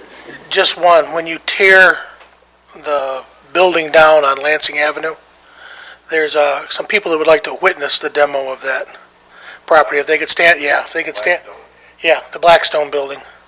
Oh, down. Be the animal control. Yeah, that one. Some of us would like to drive the bulldozer through it, but we know we. You know, you may want to drive down there in the next week or so because I think that's when it's happening. So. All right, thank you.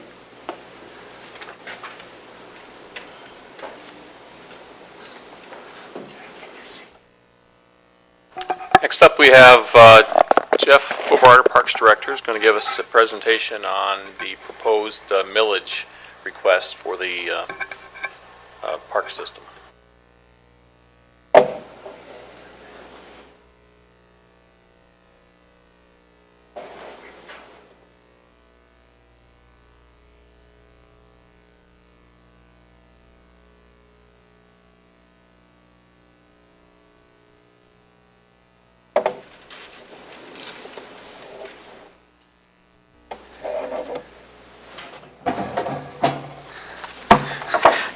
didn't want that video thing to keep coming up. Well, thank you. We talked about this last month, so I don't intend to eat up a lot of your time by going through it in great detail. There are some things that have obviously changed in the last month. The major change being the separation of the park millage proposal and the animal shelter millage proposal. Looking at some of the legalese, it appeared that that was a proper move that needed to be made. And then in this presentation, I've added some what-ifs, depending on the decision you all might make and/or the citizens of Jackson County might make in terms of what becomes of the park system or where we go from there. So I will do a little bit of a refresher related to the department's mission, to facilitate memorable experiences and ultimately enhance the quality of life in our community, which is really a major economic tool. The scope of the park system you're dealing with, this is important to some things I'm going to say in a few minutes, but you're dealing with 17 county parks, 1,200 acres. 12 of those are on lakes or have river access. You have a number of special facilities, including the Cascades and the county fairground, which have some very old infrastructure that has had a lot of deferred maintenance. And then you have two operational campgrounds with 124 campsites that are robustly used. We've had a lot of reservations coming in this year. Some of the issues we're dealing with are the lack of operational and capital investment for minimally the last 2 decades. There's a lot of elements in our parks that are in disrepair and quite frankly aren't really usable, although they're there. And with that comes a significant amount of risk or liability to the county, and we occasionally see that in the form of a lawsuit. Some more pictures. You're seeing the innards of the down here in the corner of the Cascades, some of the piping, and you're seeing some of the footings and foundations. You see a basketball court area, which is a representation of a number of court areas in our county park system. That one's out at Pleasant Lake, and so forth and so on. So really the impact we're dealing with is a safety and risk management issue, as I mentioned earlier, and then ultimately your parks are billboards for your community and your county, and when people see things in disrepair, they believe a lot of other things, like it's not a safe place to live, the quality of life is not good, everybody who lives in that neighborhood is poor. Many of those are not accurate, but those are the perceptions that are left when your public infrastructure is in disrepair. It becomes a negative billboard. Loss of tourism and local business revenue, hospitality, the health cost when people don't use their parks and aren't physically active because they don't view them as a safe or acceptable place to go. So what is the vision for our park system? As I've said before, to be one of the premier county park systems in Michigan and the Midwest, to provide excellent access to our lakes, get people physically moving by providing quality places to walk, bike, exercise, making Jackson the place folks want to come to run large regional and national events, and create a healthier place to live for the people who are not only here, but the people who are going to want to move here because we provide that kind of place to raise a family and quality of outdoor spaces to be active in. How do we meet that vision? We obviously have some issues with a number of our playgrounds, and playgrounds are a big part of what we do. There's one in almost every one of the 17 parks, and some are awesome. The ones you see, a number of them in the Cascades or Sparks County Park, look great and are wonderful, but most are not, as you will see in some of the pictures. Continue to develop our trail system, properly maintain the structures and buildings we have and preserve our history by restoring some of our special landmarks, so forth and so on. To do that, that's what we're really here to talk about, is we need to establish a long-term funding source. As you all know, we have a broken tax system at this point, particularly as it impacts counties. We're generating revenues that are just now getting back to where they were in 2008. Obviously, costs are significantly greater.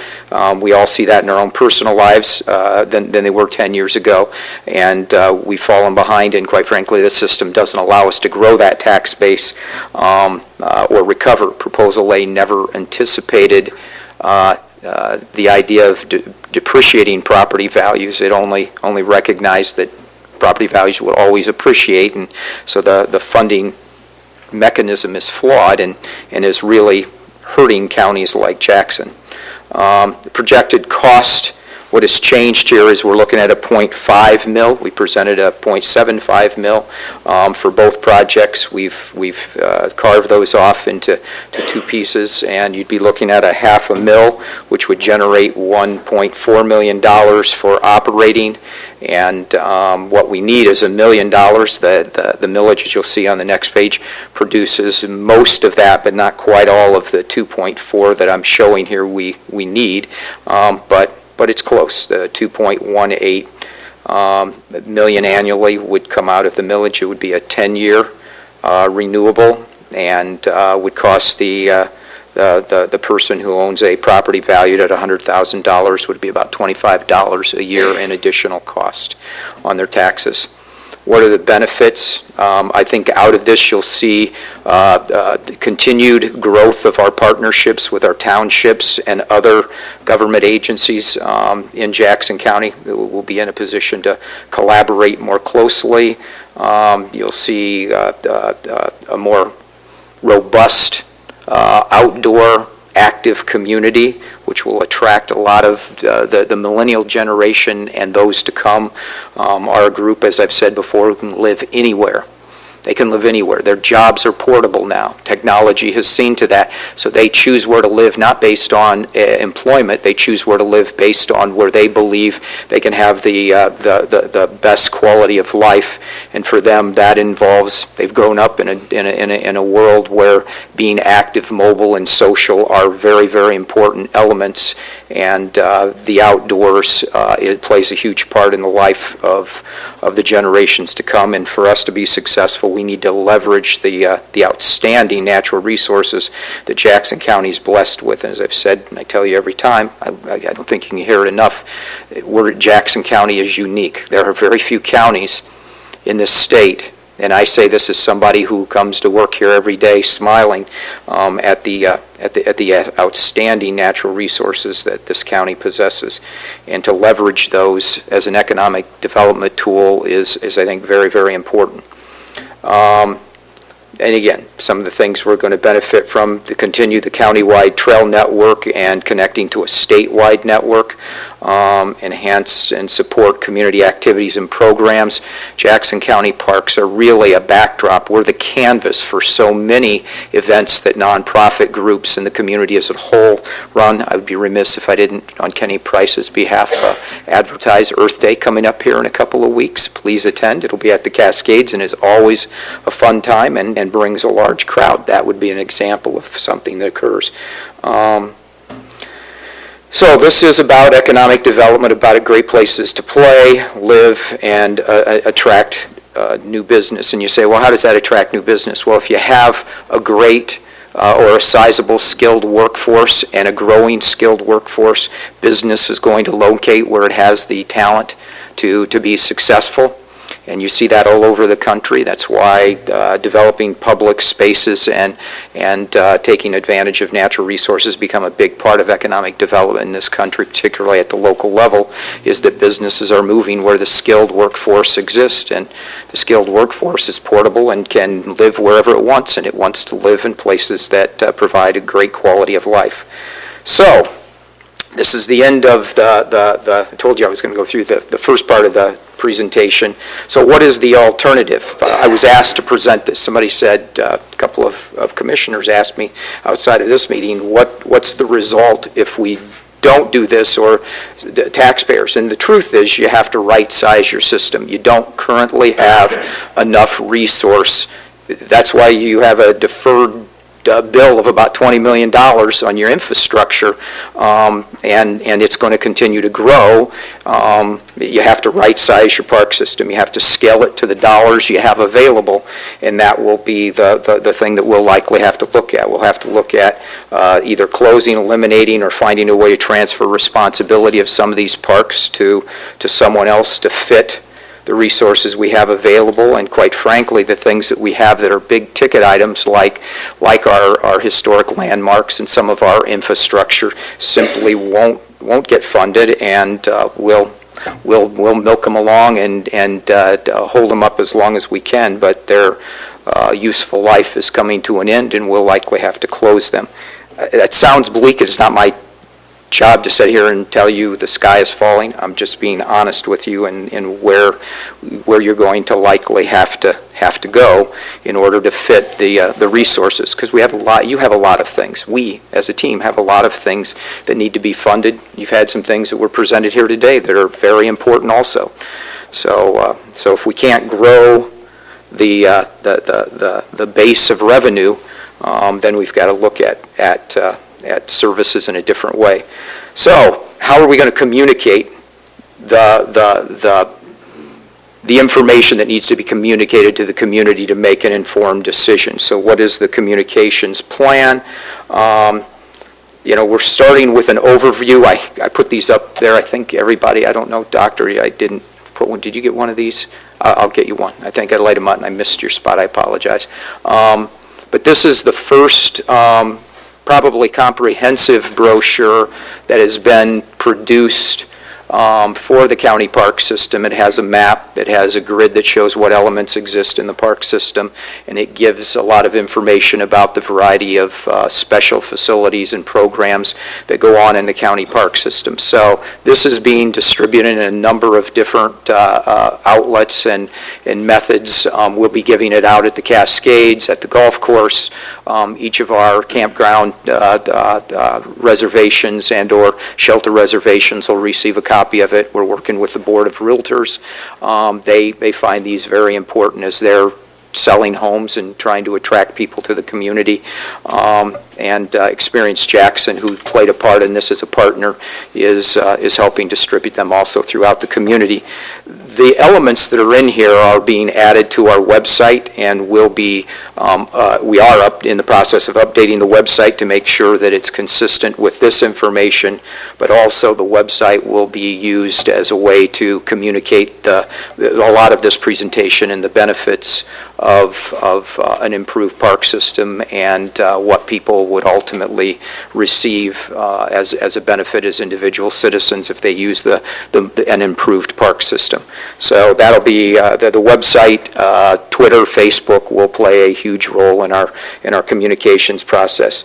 What we're communicating is the overview of the park system, current conditions of the park system, the community impact, economic cost, that a park system in the condition that it's in today, the problems with that, what would the reinvestment look like, the millage details basically, and then what are the deliverables, what are they going to receive from an investment if they support it. Who are we communicating to? Quite frankly, we're communicating to families and with children and grandchildren ages 3 to 12. They tend to be a very large part of our park usership. Many of them are the folks who are camping. They're the folks that are on our trails, and quite frankly, they're the folks that are all over our playgrounds just on any given evening in the spring and summer. Not today, but in a normal spring, drive by the corner of Brown and Denton and look at that playground as an example, and you'll see a tribe of young people and parents and grandparents. Grandparents are playing a huge role in kids' lives today and tend to be a lot of the folks that take their kids out to our park system. Obviously, the millennials we talked about, and they're calling us, those are the folks that tend to use our trail system in a significant way. They're looking for not only improved trails, but looking for places in our park system where they can use some of the unimproved trails and get that hiking experience. The Burns property and the Nature Conservancy, we work with them, and there are a number of trails down there, and we have quite a few users in that area. The Nature Association out at Little Wolf Lake provides some opportunities for that. We obviously have our bikers and runners, people who like to kayak. These are all groups that we're connected to in some way and are working with our conservation community. And then there's the segment that starts with the Champions team but really has a lot of legs, and that's a lot of the folks who've grown up in this community who are generational, many who are now over the age of 50. They're in my group and up, who really want to see some of our historic landmarks restored and talk to us a lot about what we're trying to do or what we should be doing with the Cascades and the fairground grandstand and facilities like that. Obviously, our pet owners, I was talking to Brenda, that still, regardless of these two being split, we are naturally connected.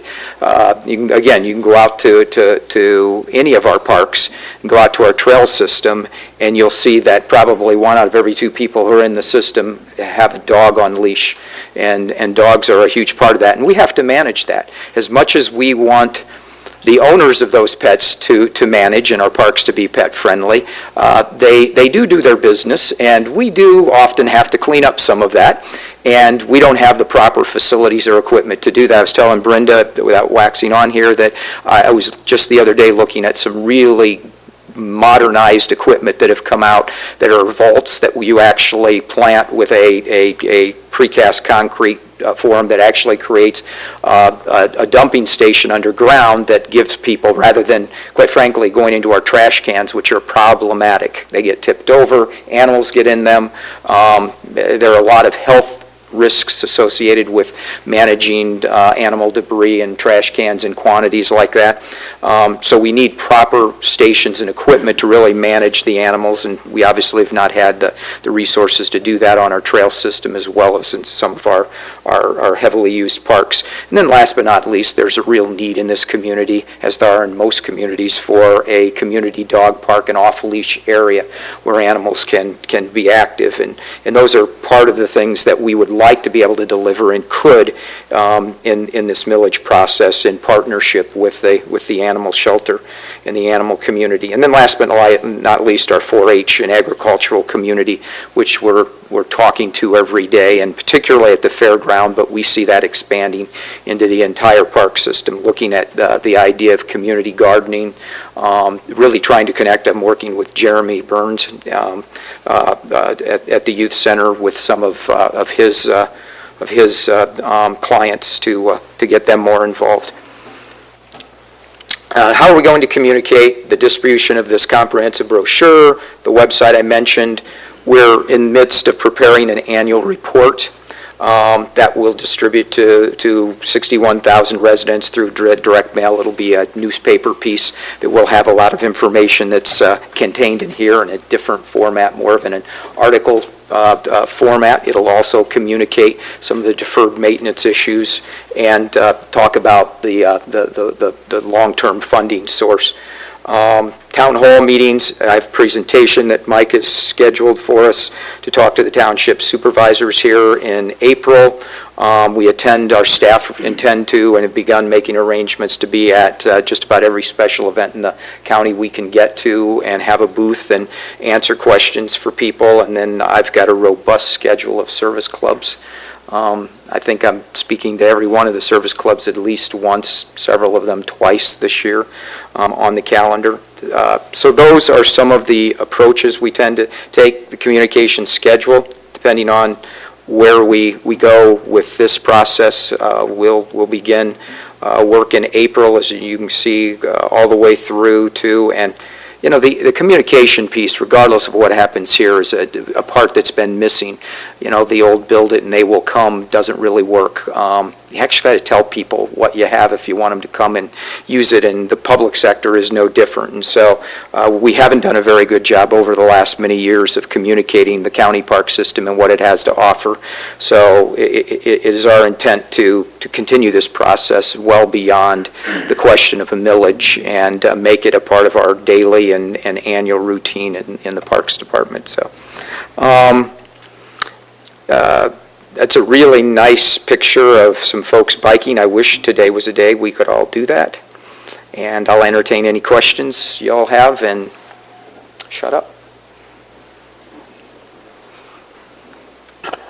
More for Mike than Jeff. So, Mike, the plan is to present this at our next board meeting for a decision on it and on when it would go, if we so choose?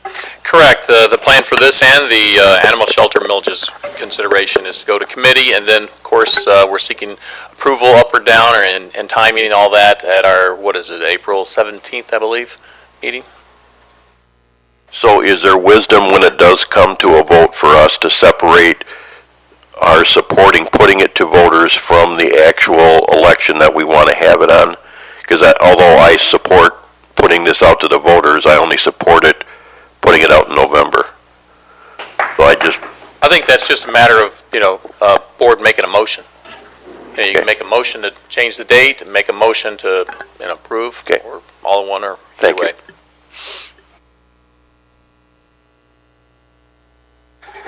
Thank you. Another comment. I mentioned this as well earlier. Certainly, whereas from my perspective, August would be the second best choice. Excuse me. Yes, the second best choice. I certainly like this better than I do a special election like May or something of that nature, or March. But I also would think there's some wisdom in separating the millage for the safety of our animals and also the parks. And I just throw that out there because, and again, I certainly want to give the voters the opportunity to vote on these millages as well. But I also like the idea of, as I said before, having the highest percentage of voters out there giving us a better or more true indicator of their support behind any of these millages. So that's just a thought I have. But again, I do support the idea of putting this out there to the voters. Other questions, concerns, otherwise? Let me just make a comment then. We recognize that there's 3 opportunities in the state to have a ballot measure, May, August, and November. At MAC last week, they indicated that they expect numerous items on the November ballot. We believe that our items could not only add to that clutter, but frankly, get lost in the November ballot. Not that we can't do the November ballot, we just believe our likelihood of success is greater in August, to be frank about it. But it's up to the wisdom of the board to decide what they want to do on that. And we'll bring that forward, and you can, make the determination. As far as the separation or combination, as Jeff alluded to or indicated, initially we were thinking, parks and pause. And while that message still rings true, and we can speak to them factually like that, on the ballot itself, it does have to be 2 separate questions legally. And that's what we've proposed. We have 2 different resolutions of seeking board approval. But when we're out there campaigning, and I should say not campaigning, when we're out there informing the public about what it is we hope to accomplish, I know myself, I will be speaking to numerous groups on both issues at the same time. I just can't say to people, vote yes. I can't do that. But otherwise, we can inform people of the benefits that will be derived by either of these millages. I don't think you can tell them vote no either, can you? Well, I can tell them anything I want at church maybe, but but otherwise, no. What's up next? Jason.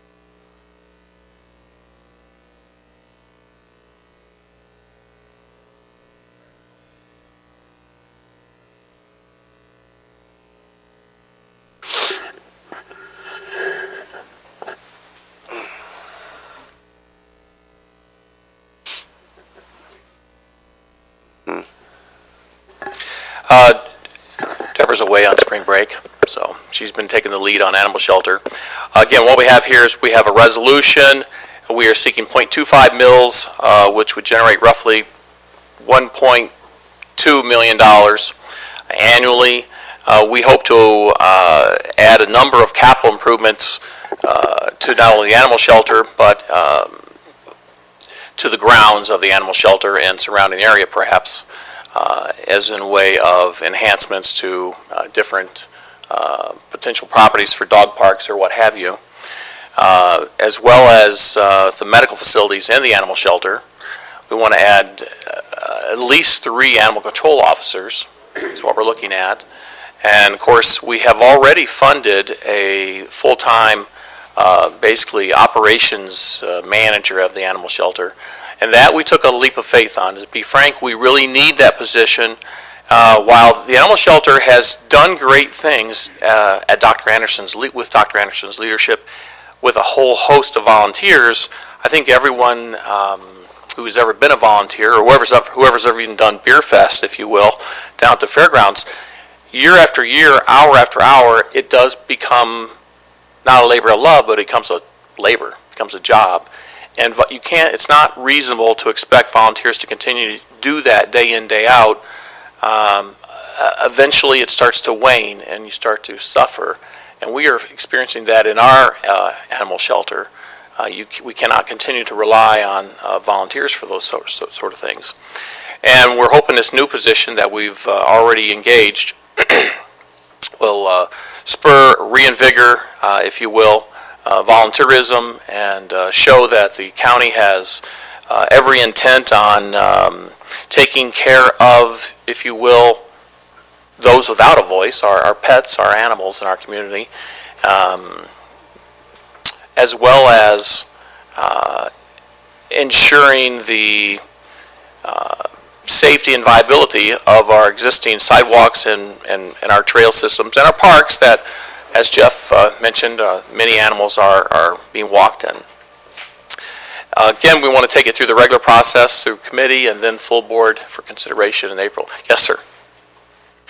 So I just wanted to make my position clear in this one too, and that is that I will support, of course, putting this out for a vote, but I also support putting this out in August.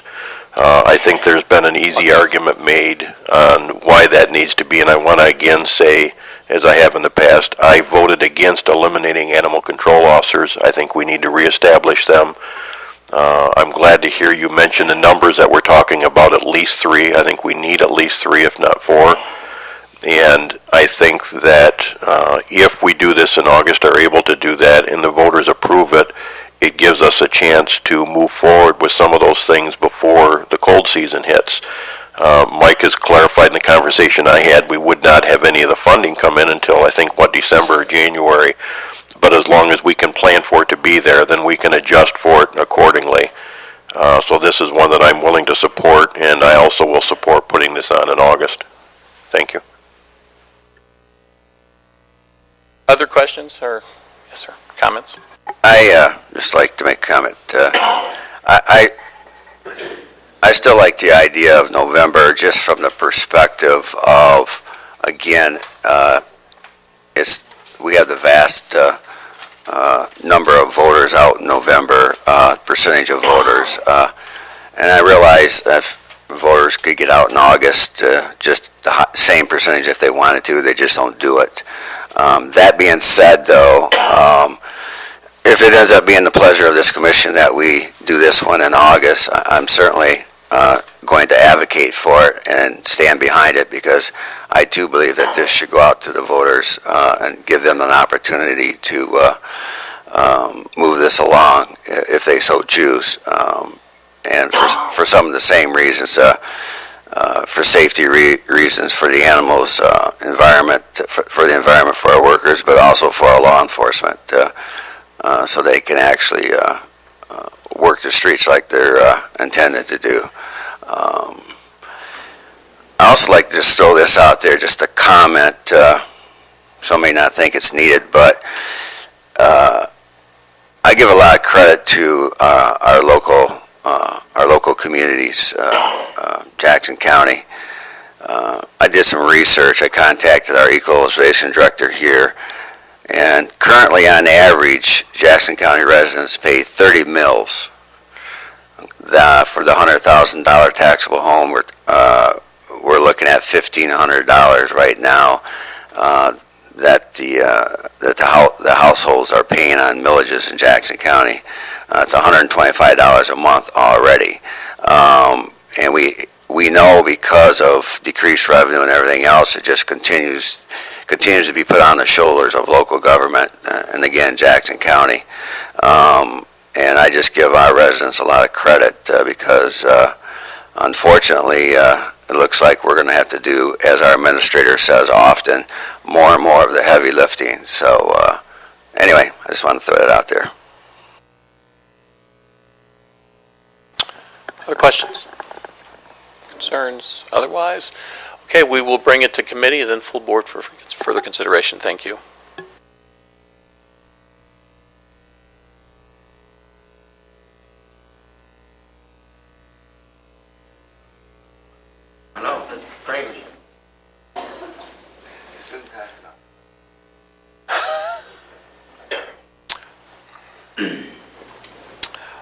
Up next, we're going to discuss the GIS addressing ordinance. The GIS is Jackson County. Jackson County, yeah, I have it on here, GIS, but yeah, Jackson County addressing ordinance. And I think, this is what, the third time we've reviewed, made changes, or Yes. proposed changes. And I think, as in most cases, This will be the fourth time. besides the original adoption. Thank you. When these things come up, it's because we see some area of the ordinance that is not, we're not satisfying what we believe is fair and equitable, or some safety concern and that sort of thing. And I believe that's what we've done with this ordinance here. We identified an area that we believe needed to address. And of course, that prompted a full review of the ordinance. You should have in front of you the copy with the lines, as far as highlights and lines of the what's been changed. I was going to ask Scott to go over those changes with us. Mike, can I ask a question at the front end first? Yeah. Because it may determine how much I talk. So the plan for this is to send it through committee next week? And do you know which committee it will go through, and then we'll be looking for a recommendation from them to the full board? Is that the plan? Yes.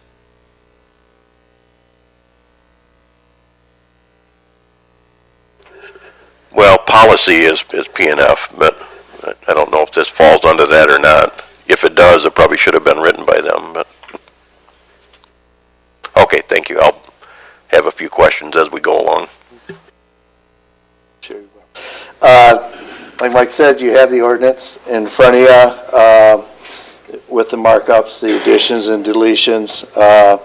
There's not a whole lot of major changes in the ordinance you see in front of you. The last rewrite actually was a fairly good rewrite. A lot of work went into it. In fact, it took the better part of a year to do the last rewrite. A lot of the things that in here are just little things that came up as we were implementing the old ordinance. The way things are doing, it's just documenting now the way things were happening for the most part, and little corrective word changes and stuff. The first thing I'd draw your attention to is on page 2 under D. The couple changes here. One of the major ones, or one of the important changes, is the statement recognizing that all nonconformities require a change. In the old ordinance, the committee felt that they were tied in making decisions, in that we followed the ordinance. The ordinance was black and white. We followed the ordinance and we stayed consistent. This statement here will allow the committee to look at things and determine if, even though it's a nonconformity, does it really need to be changed? So they can start looking at changes a little more in depth and making decisions based on, I would say, common sense. do they really need to be changed just for the sake of change? The other change in that section would be to add the county administrator as a member of the committee instead of a commissioner themselves. The committee talked, Mike was in the meeting with us when we talked about this, and it took it out of, I think it removes the county commissioner, but Mike represents the commission, so he can inform the commissioners what goes on, and that's his job. So it felt like it was a better fit at that point to add the administrator to it. The other major change is section... Do you want questions as we're going, or would you rather we wait? I'm fine. Okay. So, Scott, at the top of that page, there's a big blackout that wasn't mentioned, I'm sorry, I missed that part. which I got a big no on, which is eliminating the opt-out of municipalities, which was allowed in the original ordinance or during one of the modifications, which I think should still be there. I think you're going to have municipalities. Do you know how many have opted out, or they're just one? Which is who? Paulie. Well, I think you have Brooklyn of the belief that they opted out as well. Well, I can tell you that while Napoleon opted out, and it was kind of in name only, in the end, what they end up doing is, every time they get a request, they just send it to us, and Scott, the committee is making the decision regardless. They're just, I'm not sure why they're doing what they're doing, the way they did it, but... Well, but what it does is it preserves their right, I think anyway. If something comes up that they object to, they can say no. They can object, but at the same time, if we don't have a coordinated effort with addressing, we end up with the messed up addressing that we have. Mike, I understand that. I know. But it's a political decision, and... I agree, and it's up to the board to decide that ultimately. I agree. The language that...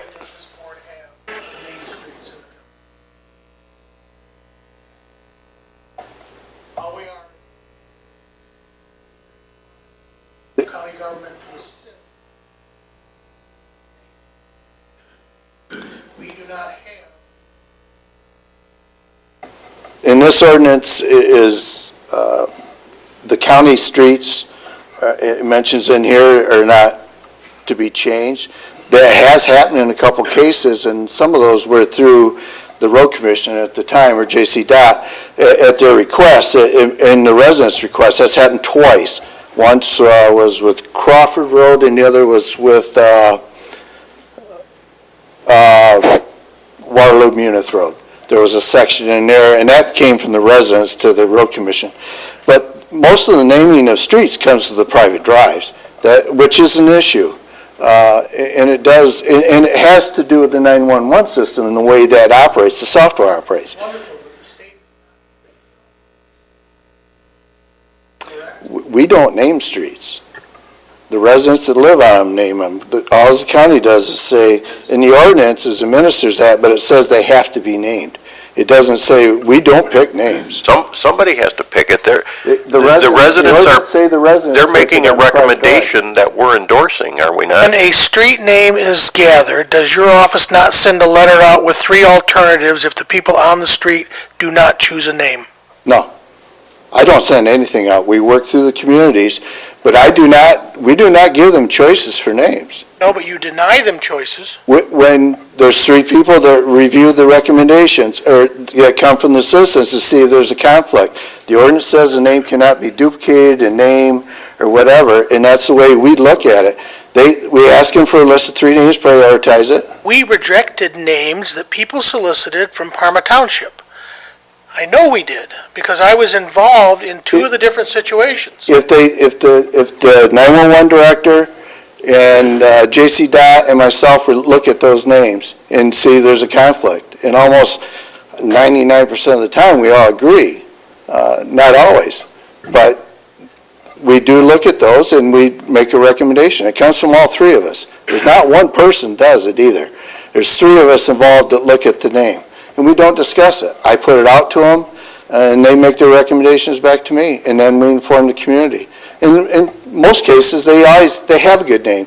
Most people submit a name that says, I'll say Joe Blow Drive, Joe Blow Court. Well, it doesn't matter what the suffix is. It's the main name that is the thing. That's the only reason a lot of them have to come back. usually they've been pretty innovative, and Parma and Tompkins has done a lot of work at that, but they've been innovative in their names. It's not really a big issue with people submitting names. There's only been a couple times they've had to go back and submit more names, but it's usually because they just changed the suffix, not the main name. If I can go back to my point again just for a second. So I'm not going to support this blacking that out. I think that I hope that all municipalities participate, but I think they need to be given the option to opt out if they want.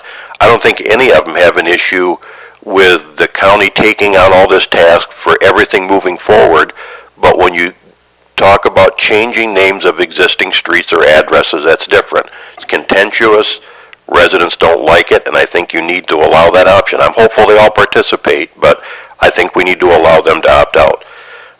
And that's just my personal opinion. Are you asking us to go back and ask for permission again from each township? I'm not suggesting we should ask for permission. I just think we should give them the chance to opt out again. On each street or on the ordinance No, itself? I think that what we had done with this language, Scott, you can say, I mean, didn't this language allow them to opt out of this procedure if they wanted to? Isn't that what it was originally? If they adopted their own ordinance and agreed to accept responsibility and liability for what goes on, but that's not necessarily what happens. In the case of Napoleon, they still send people to me and have people call me about that, but I can tell you, and the reason I'm the one that brought this up to strike that out, because implementing this ordinance has been very difficult in dealing with Napoleon. Napoleon asked me to assign addresses, but then the township board approves that address, which, I mean, they asked me to do it, but then the township board approves it. In the case of, I'll say 911, and looking at addressing and things, there are a lot of problems. A few of them have just come up recently in Napoleon, but we affect the ability to do anything, and Napoleon doesn't do anything related to that. So we have issues with 911. So in one way, the county has a problem, and it deals with the way the software works, and has a problem with some addressing. We have duplicate road ranges out there, and it has been a problem with 911 calls, but we lack the ability to implement any changes or make corrective action to things that really do need to be corrected. And it comes up all the time. I get calls from residents, but there's nothing we can do. From the county standpoint, we're tied with a statement in Napoleon. They're the only community that has done that. I have talked to Mr. Duckham, and we were going to meet with the township supervisor and discuss this section, but I haven't been able to get a response yet from her. Yeah, what kind of response do you think you're going to get from Brooklyn? I wasn't there at the meeting, you were there, and I think they have a different perception. Well, Brooklyn has never adopted a ordinance. Brooklyn, I have a copy of the resolution right here with me. They adopted a resolution that they were opposed to any address or road name changes. Basically, that's what it is. They never adopted an ordinance or accepted any responsibility. Napoleon is the only one that has adopted an ordinance and submitted that to us. They have. I remember specifically discussing this language before, as I sit here and read it now, and specifically, we're saying that a municipality has to accept liability. You're not going to get a municipality to say, yeah, we'll take all the liability for that any more than we would. I think the county's still going to get stuck with the liability, even though it says that. Well, I chime in on this too.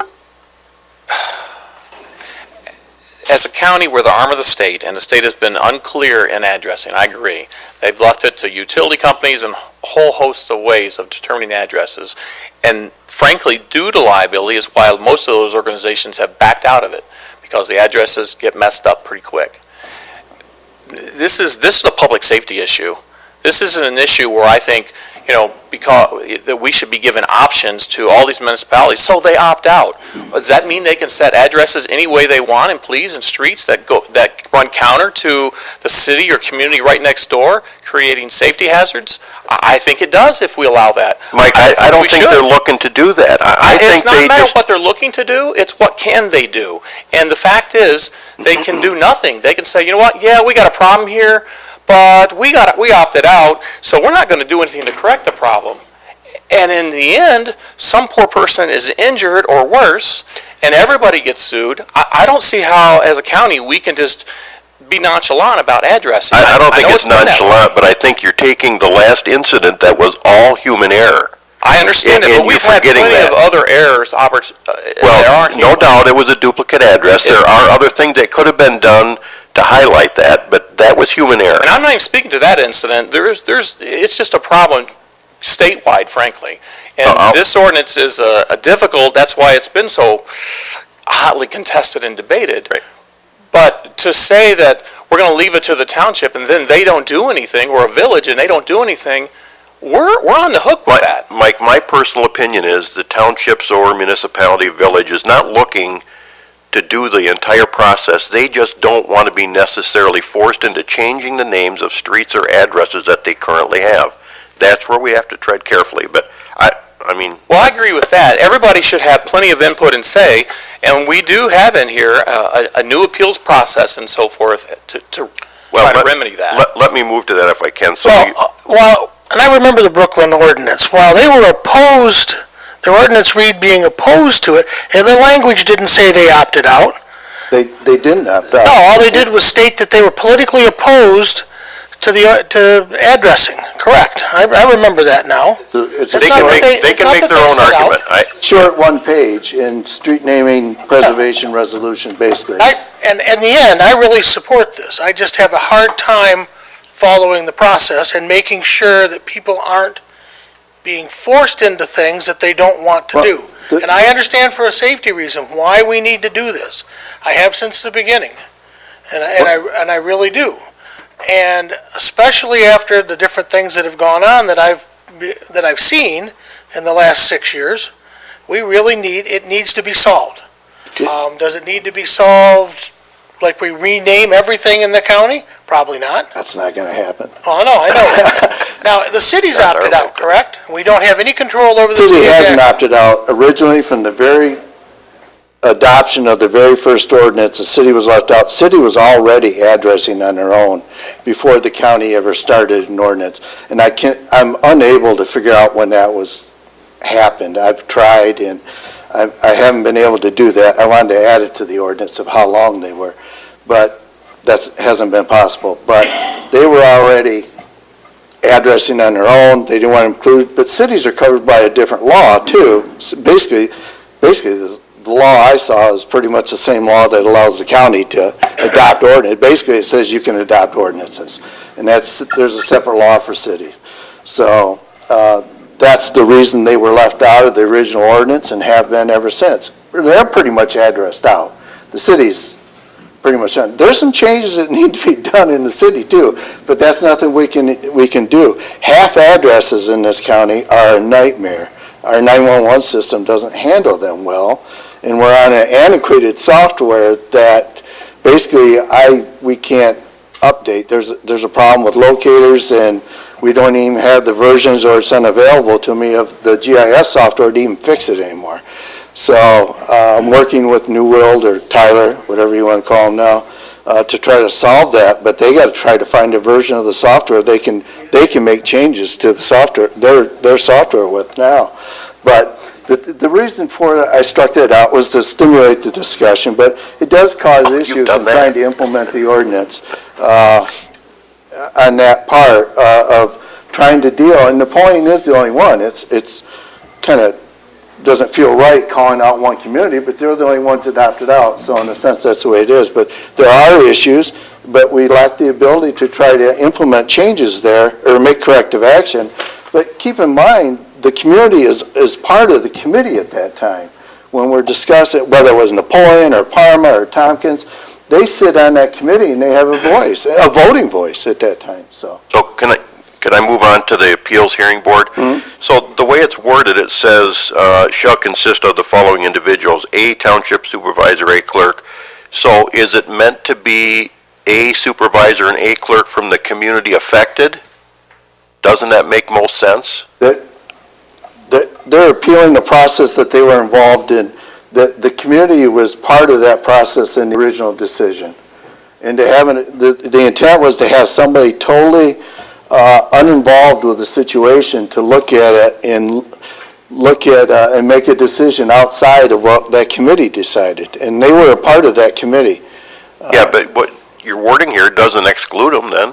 I mean, if that's what your intent is, it's not doing it, Well, right? we can, And how, I mean, how besides do the you, affected community, we could add those type words in there. well, how do you decide, is it a floating membership for the appeals board then? That's on a case-by-case basis, or what? It would be trying to find somebody that's available at the time there was be a hearing. We would call around to get a different township and clerk. The clerk and the supervisor would not be from the same community either. The same with police and fire.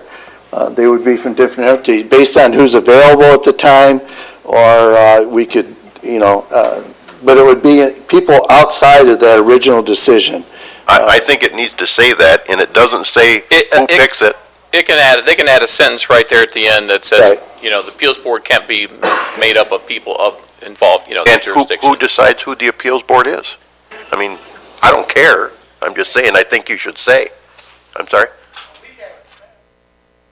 Well, every time, it could be a different people every time, so you ought to make, I'm just saying, I think you should figure out how you're going to decide and who decides who it The is. reason it moves around is because the jurisdiction move around. And why would the county administrator not be on it? I mean, this whole Because I'm on the thing, original he's on the committee, original deciding committee. so we're trying to keep a whole set of new faces to reevaluate the decision that was already rendered. I'll shut up for a minute now, thanks. That was the big changes. The rest of it's just little stuff as you went through this. Yeah, we're going where you want here. So at the top of it, it says, "All principal buildings shall be required to display an address number in the manner prescribed in the ordinance." And I remember this discussion from the original ordinance. So this is a county law that's mandating everybody display an address on their house. But it's not policed. Well, and therein lies the problem. I'm not saying we should, but, we're requiring it by really what is a law. It's a law, but most people comply with law. You always get people that don't like people telling them what to do, but if most people know that it's law to display their address, they would display it. It's just, they don't know. A lot of them just don't know, I feel anyhow. That's my personal opinion. Probably true, and if we were talking But about most doing people it, will do that. if we were talking about doing it from this point forward, it might be different, but I just don't like a law that says you have to do this, but there's never any enforcement of it, and people are going to object to it. But They're going to object to having an address on their house? no, I think they're going to object to having a countywide law that mandates that everybody go out and potentially put an address on their house. Most communities had ordinance, Blackman had an ordinance before requiring addresses be on all structures. Most communities had that in effect anyhow. It's nothing different than most townships didn't already have in place. That's not anything new. It's mainly just to raise the issue so that everybody knows we're putting a mandate in here that everybody in the county, outside the city, I guess. Is this a new mandate? This is always. No, this has always been there since the It original. was when we first did this, and it was controversial then too. But it was approved before. It's not like we're adding to it now. No, it's not a change. It was in the original ordinance. And I fully appreciate, free will and people being able to do what they want. But we live in a civilized society where there's a reason we have rules and regulations that are for the health, welfare, and safety of everyone.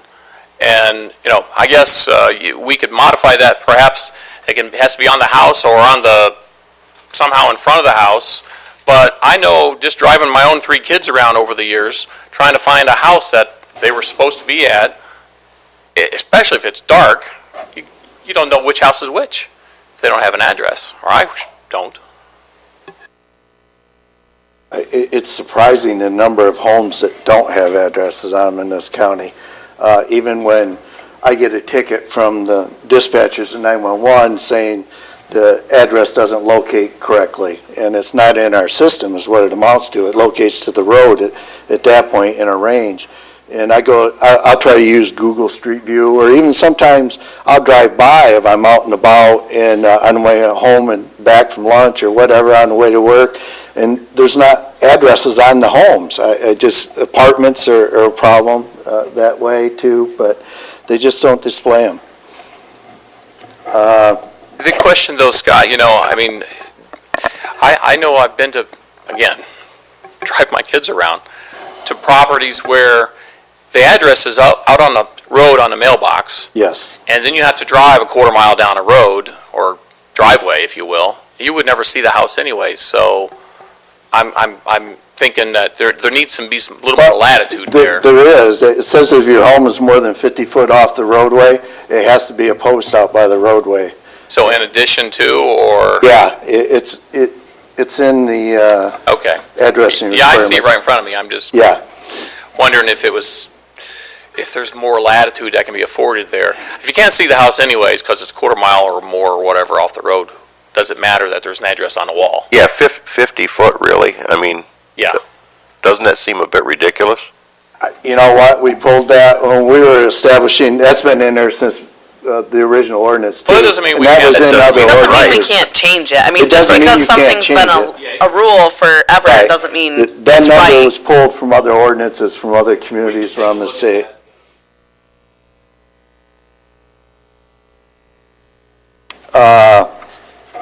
Other than that, that was really the one big, on page 14, under section 6, the very part, that is basically, you see a big addition to that first paragraph. That is taking out from the first part of the ordinance and restating it again at this point.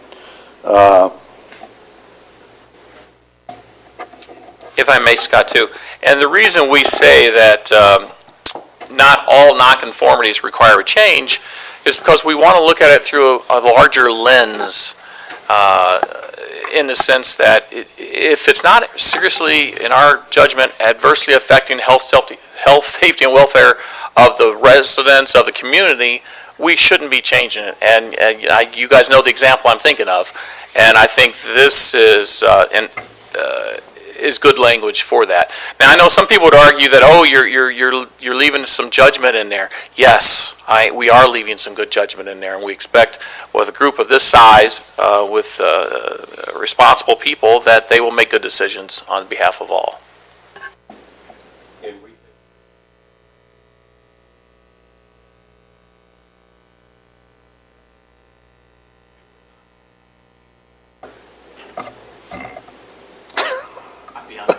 I know. There's other cases of, especially in Parma, there's a lot of parity issues, odds and evens.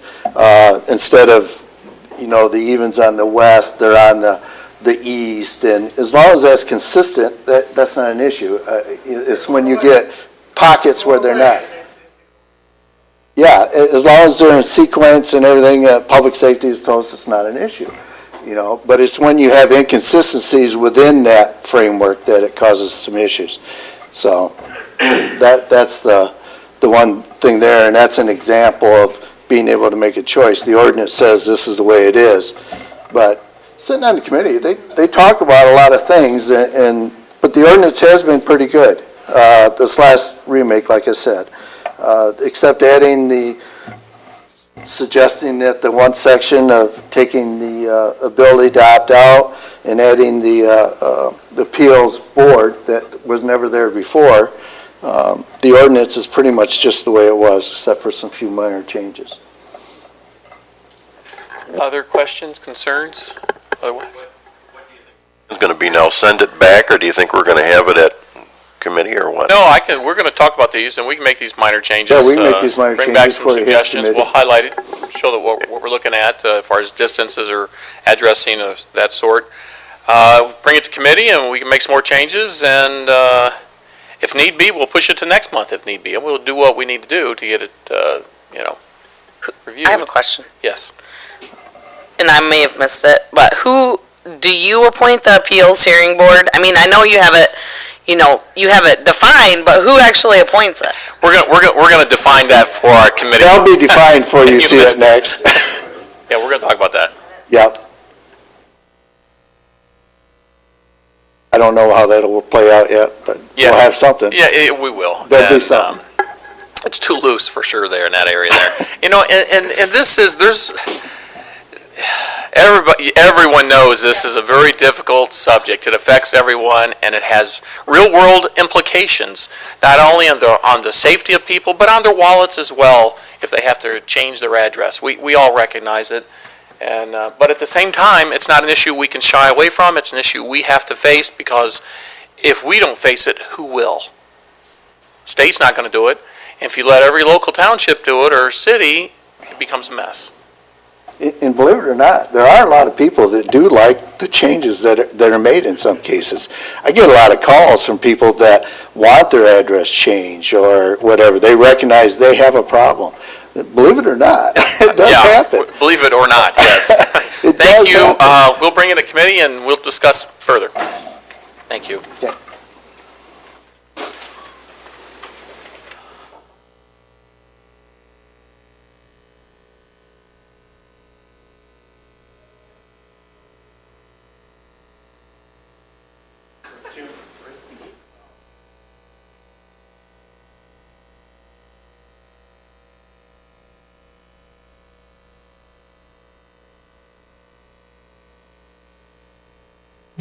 Thank you.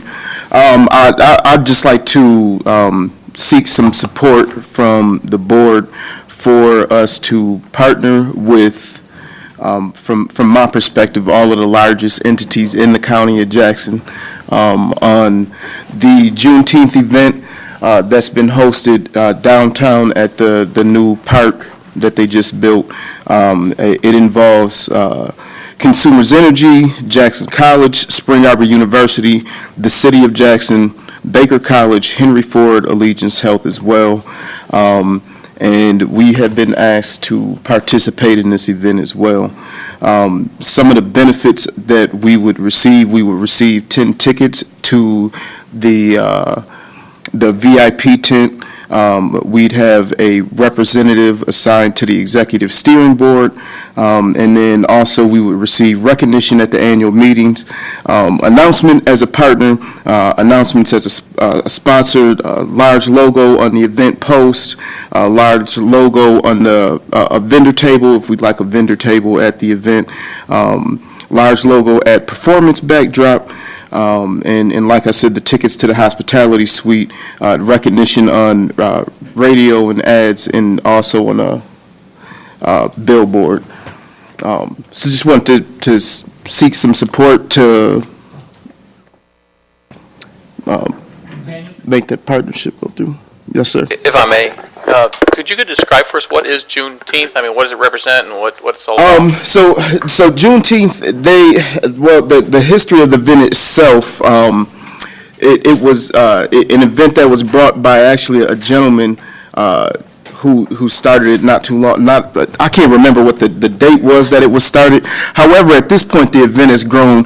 Basically, they created 5 pillars that they are looking to promote into the community, which is financial literacy, employment, employability skills, embracing the past, which is basically looking into the history of Juneteenth, education, and healthy living. So originally, Juneteenth is the date that marks when the Emancipation Proclamation was signed to essentially free the slaves. So that was the initial reason why Juneteenth is celebrated. And I think that the county often looks at events, well, let me say it this way. I don't think we have many opportunities to partner with entities like the City of Jackson to bring something for the entire community.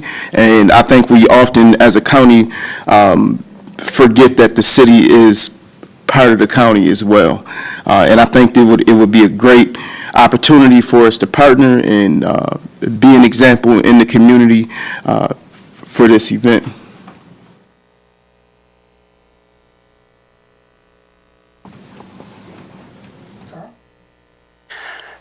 Thank you, Mr. Chairman. Commissioner Mahoney had emailed me. I think he emailed some other commissioners as well. And I explained to him that I've actually been part of this Juneteenth.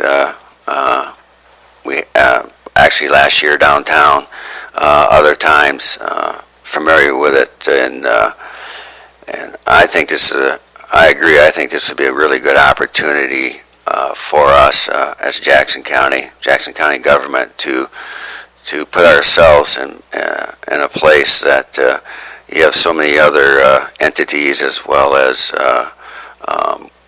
government agencies who participate in this.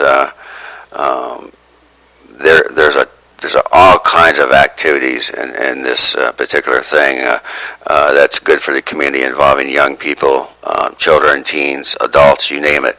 It's all inclusive, and that's I think it's important that we be part of that.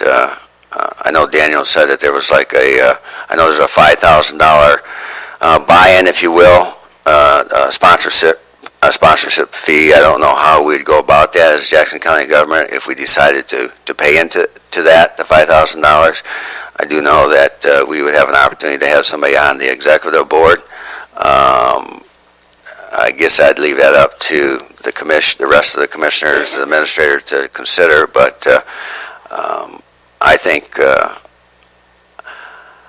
if we decided we wanted to invest in this, that would be quite a good investment for Jackson County government. So, thank you.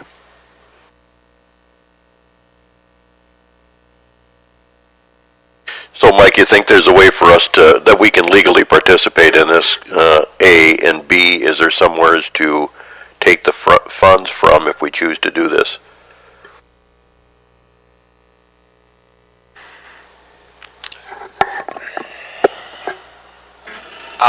Let's just say that I've asked the city how they've done it, because I know that they're participating. Because I know the AG has ruled as a white paper, or the MML as well, that local government should be making donations, and it looks like Should not.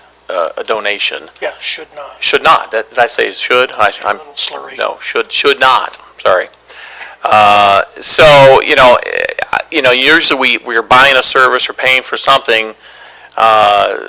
So is there a way that we can participate and do it, arrange it differently?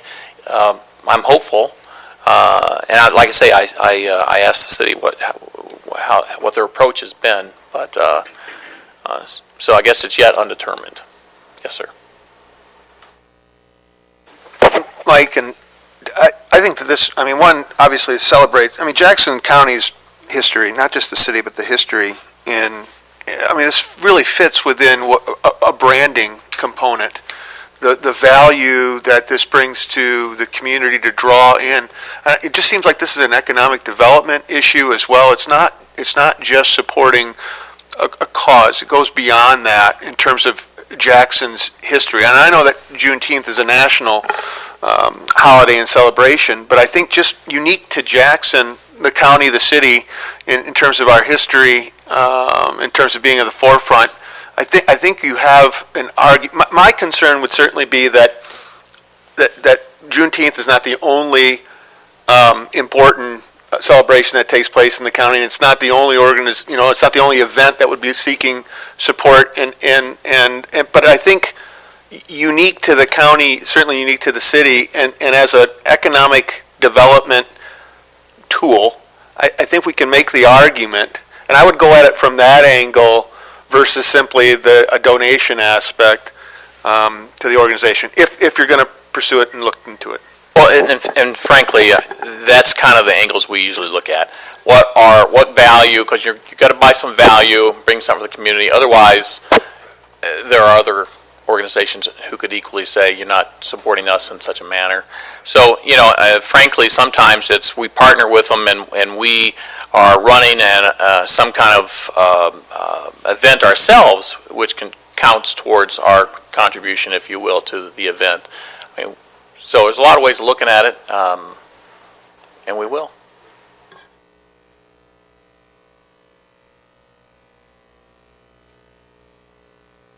Any other commissioner comments? Just a question. So I guess, do we need to make a motion to move this forward, or would you guys be looking for more information to make a decision? Well, I believe Commissioner Mahoney, Commissioner Williams, and Commissioner Rice support this. By consensus, that means there's 3 members that are requesting the administrator to do this, 4 members. So let's review it and see what the answers are. Yeah. Whether we're opposed to it or not. Daniel, did you see a timeline on the email? Because I didn't on the flyer. So there's not a timeline in the email or on the flyer. The big thing that I was speaking to Lee Hampton about is that they'd like to start moving forward with the publications in the print work that's going to happen which would involve, of course, putting the county seal on there if we're going to participate and be a part of this. So that would be the main reason that I would be hoping that we may be able to take a vote on this today. If you guys aren't comfortable and you want more information on it, I think that would be fine. But we may miss out on some of the publications because I don't want them to, I don't want us to be looked at as participating in something that we're not. So I don't want them to print things with our information on there if we're not going to participate, and I don't want them to not print it without our information if we are going to participate. Well, I think since there's a legal question to whether we can or cannot, it's not something we can vote on today. We have to wait for a response from our legal counsel. We've been told in the past we couldn't participate. That's the only reason why I'm saying it. Okay.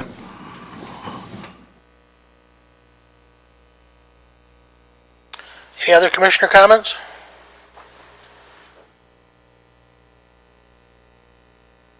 Public comment.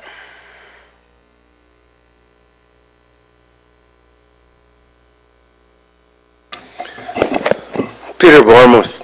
I want to say that it's disgraceful if this Board of Commissioners puts that JPS bond before the citizens in May.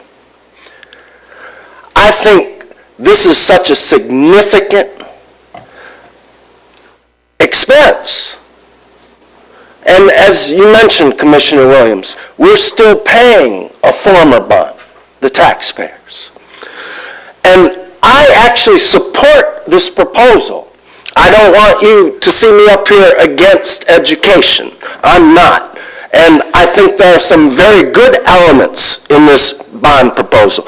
But this should be put before the citizens in November. And it's just criminal to try to slide it through with a small percentage of taxpayers voting.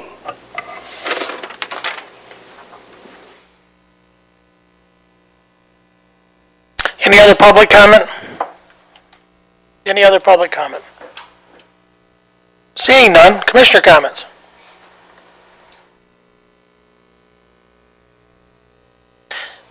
To make the audience aware, the Board of Commissioners have no right nor authority to put a JPS bond issuance on the ballot. Any other commissioner comments?